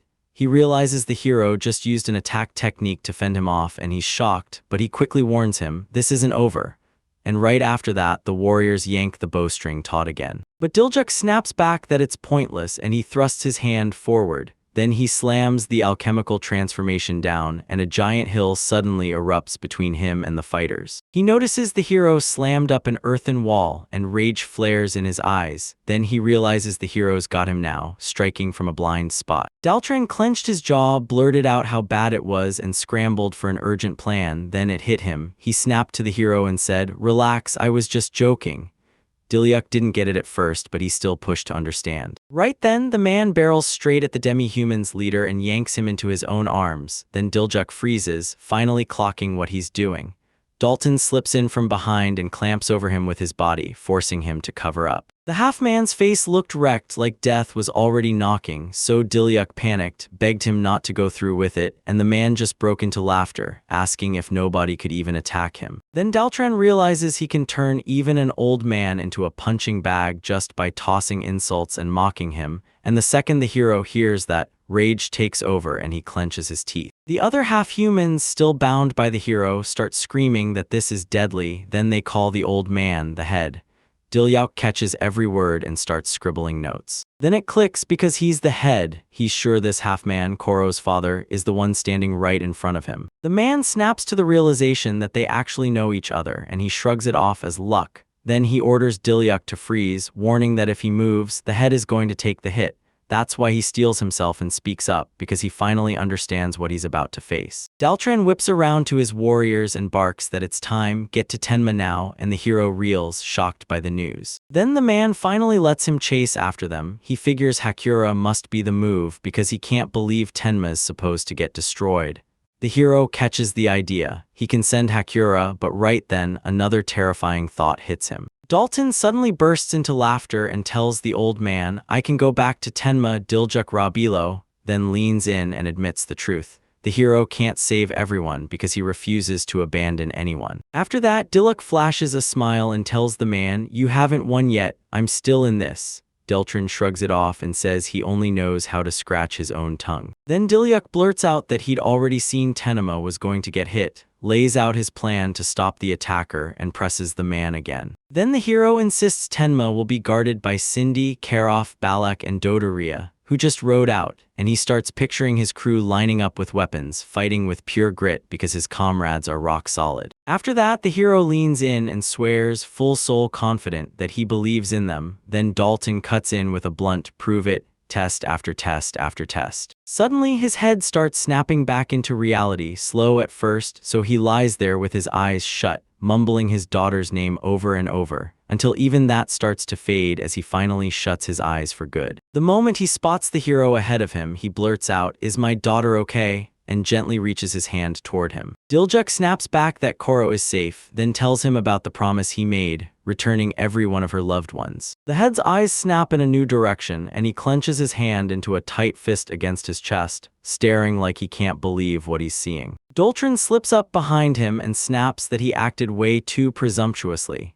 then vows these people will be his shield until the very end, before he starts blasting magic straight into the head's brain. He starts to scream as pain flares, his bracelet bites back into his skin and grabs control of his body again.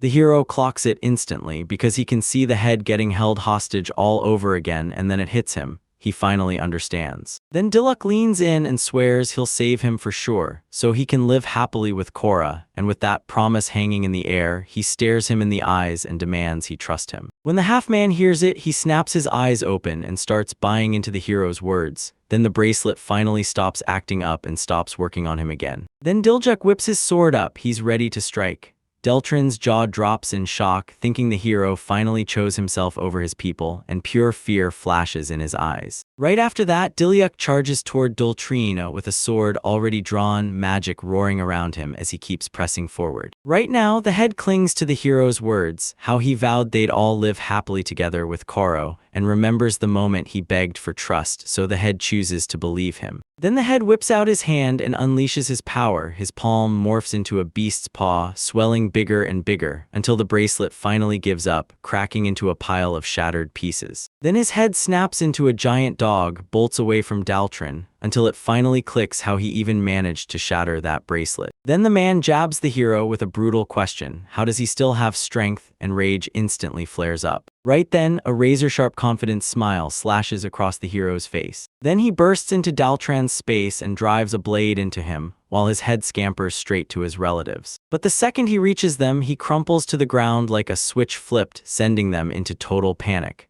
The half-humans immediately start shouting for the head and scramble around him. Then he shifts back into a human and scrambles to recover, while the others bombard him with questions about his condition, until one of them turns toward the hero and blurts, "Wait, why did the bracelet break?" Dalton smirks and flat out admits he never saw the head stepping in and yanking his soul control away coming. Then it hits him now they know his power, so he yanks his weapon back out and gets ready to strike. But the hero clocks how the man keeps clutching his ring for dear life and realizes that's his biggest weakness. Dilyuk realizes the ring lets him bend the hearts of anyone wearing a bracelet, locking them in tighter and tighter until he learns the real twist. The man's whole skill is simply to obey and boost that control. The hero finally gets it. If he lets go of control, the bracelet's power crumbles, but he also knows he can't pull that off for everybody. Then he snaps, he decides he has to smash Dalton's ring, and he springs to his feet, sword in hand, ready to strike. He scoops up the Morgenstern off the ground, bursts into laughter, and boasts that he already warned everyone, fighting him was never going to be easy. Then he jerks the heavy end of the weapon up and lashes it into a sudden, crushing swing. The hero finally realizes it, Dalton's stuffed with magic, because he can bend and control so many people with it. Then he realizes the man is far more dangerous than he thought and braces for a fight, and right after that, Dalton grins and tells the hero the fun is just getting started, saying his full name to hook him in. Right then, the half-humans, who are now his subordinates, shuffle into Tenma village drowning in guilt, so much that Karath can't help but stare, shocked by how many of them showed up, and it immediately makes him see the whole situation in a totally new light. Cindy, right beside Koro, snaps into serious battle prep, and before the fight even starts, Karath swings his gaze across everyone and declares that there are plenty of half-humans here. We shift to Tenma's turf and the main character's friends jump into the brawl against the half-humans. Halleck, the ones who just arrived.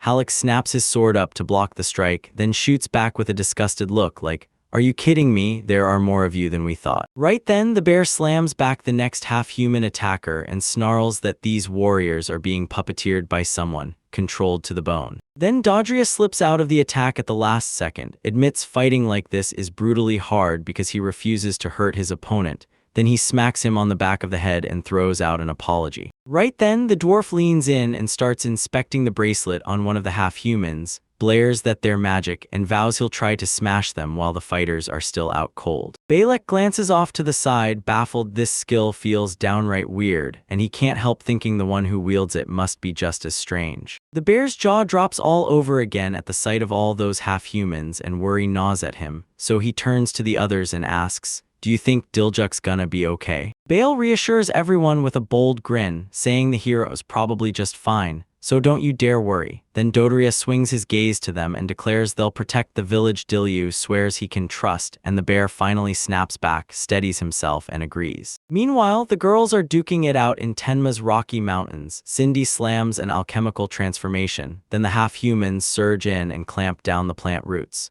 She cheers that she managed to freeze the opponents in place, and Carol immediately praises her. Then she warns them not to drop their guard, and the others nod along, right when Cindy suddenly realizes the forest is pumping out even more half-humans. A second later, Koro barrels in and shouts that beastmen are scattered among them and something feels deeply off. Cindy instantly assumes they're under control because the bracelets are still pulsing with magic in her senses. Then she figures if we smash these bracelets, we might finally free the demi-humans, but just as hope sparks, Karath cuts in. Destroying them won't be easy because he's already ready to block their attacks with his weapon, one strike at a time. But out of nowhere, Cindy unleashes her powers and snaps, "No, we don't need this," because the one who owns that skill is already battling the hero. So she decides the only way is to pick the moment before Diljak crushes him, and when Karath hears that, she whips around and fully agrees. Then Cindy shoots back that she can stall a few warriors, and her friend fires off that the traps won't nail everyone either, while Karath, staring at the mess, thinks maybe they'll win if they can just buy a little more time. Karo steps forward, claiming she'll handle locking those warriors down, then turns to the girls and tells them to get their skills ready. Karath hoists the hammer over his head and tells her, "Thanks, I swear this plan won't fail." Then Cindy slams the alchemical transformation into place and shoots back, "I'm not letting it fail either." Then side by side they lock eyes and swear, no matter what, they'll throw everything they've got at the fight until Diljak finally wins. At this time in the border areas, Daltrin once again hammers the hero with the same question, "So, you gonna quit?" Then he hammers his weapon into swing after swing, snarling that Tenmo is theirs no matter what. Morgenstern slams into the trees and rips them down at once.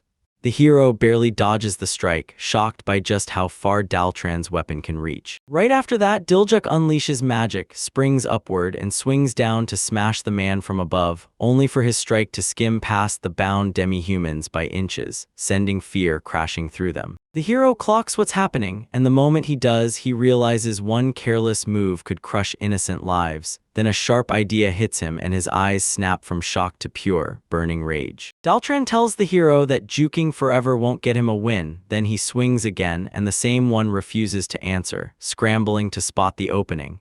Diljuk decides it's time to wrench the Morgenstern out of his hands, and he thrusts his sword straight in front of him. Diljuk rockets forward, slamming the gap shut, but Daltran jabs him back with his foot and laughs, then drives that foot into Diljuk's sword, knocking him into a dazed fury as he clucks in irritation. Then the guy insults the hero, calling him painfully weak, and shoves him away right as he whips a swing, forcing the heavy end of the weapon to slam in behind the hero. He rockets upward to dodge the hit, then springs back along the path to keep himself alive. Daltran snaps with fury and fires a question in his head at the hero. Does he honestly think he can win without hurting or killing anyone? Then it clicks. Diljuk won't stop at anything to get what he wants. Before the man makes his choice to end it, and fear starts flashing in his eyes. Then he winds up, swings with everything he's got, and hurls the heavy end of his weapon straight at the bound demi-humans. Seeing that, Diljuk barrels toward them at full speed, yelling at the man to not touch the. Then he rockets up to the half-humans at breakneck speed, sword raised, shielding them, catching the strike mid-swing and snapping at Daltran that all he's got are pathetic tricks. Diljuk flashes a confident grin and even admits his fighting style is a bit shaky.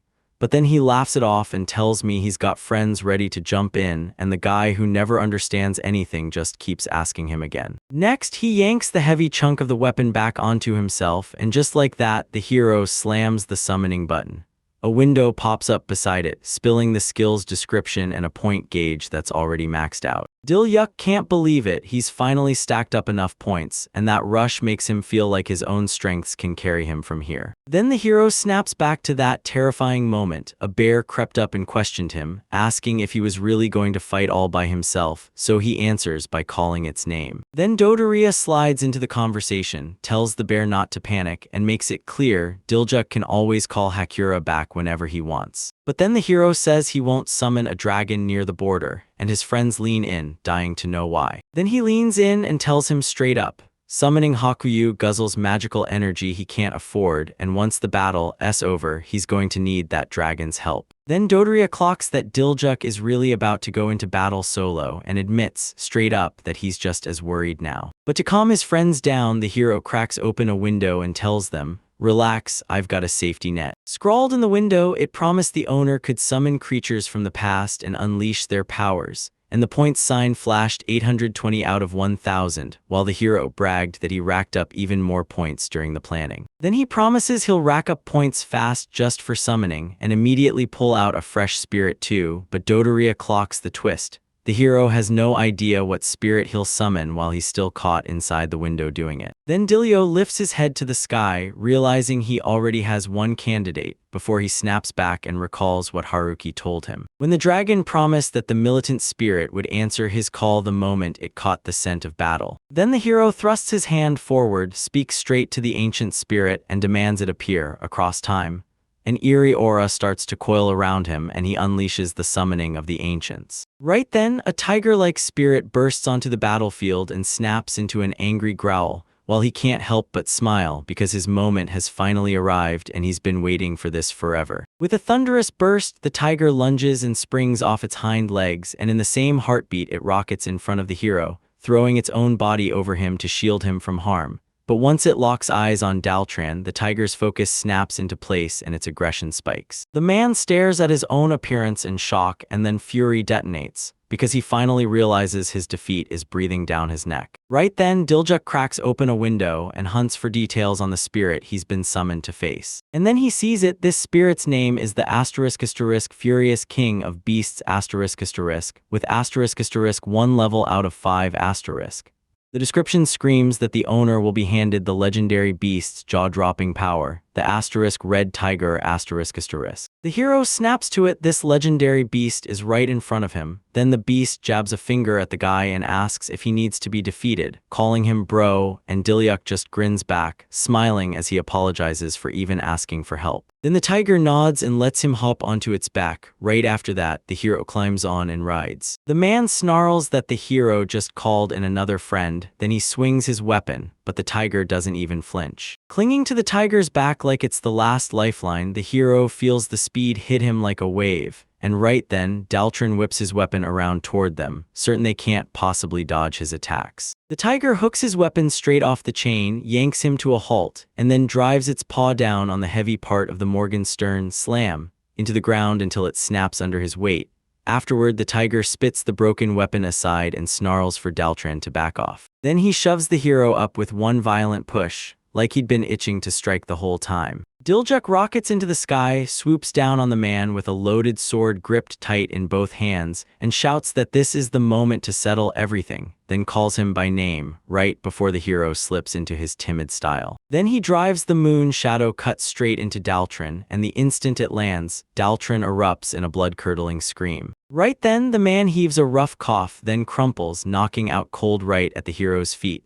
But when the hero spots the man starting to stir, he refuses to let him die and slams an alchemical transformation to push him back. Next, Daltron clamps around the roots of nearby plants, sealing the wound tight and stopping his blood from spilling any farther. Suddenly, a tiger barrels in and stares at the hero, shocked by how kind he is after he just stopped the enemy's bleeding. Then the hero snaps back that Dalton has to face the real punishment, and he even smashes his own ring just in case. Right after those words, the plant roots slither into the ring and smash the stone inside it. Then Daltron starts trembling, clenches his fist hard, drops his head, and roars that his whole plan just failed. Then he snaps the truth into the hero's face. Through his own mistake, the heir of eternal darkness is set to be reborn. Yet the hero just can't wrap his head around what any of it means. Tiger snaps that this is all nonsense and tells Dilyuk to block out Daltron, because right now he's remembering one thing: he's gotta zero in on what's urgent. Then the main character lifts his head, eyes narrowing as he thinks about where the rest of his friends are right now. Then the story snaps over to Tenma's territory. Right in the chaos of the battle, Cindy spots something off and yells at her friends to stop now. The demi-humans snap into full control of their bodies at last, and the moment it happens, they erupt in joy, cheering like they've finally been set free again. Hearing that, Karoth whips around to Cindy, and together they realize the main character finally won. Cindy shoots Dilyuk a message in her head, praising him as a truly amazing person, the skill picked for a reason. Then she adds one more gut punch.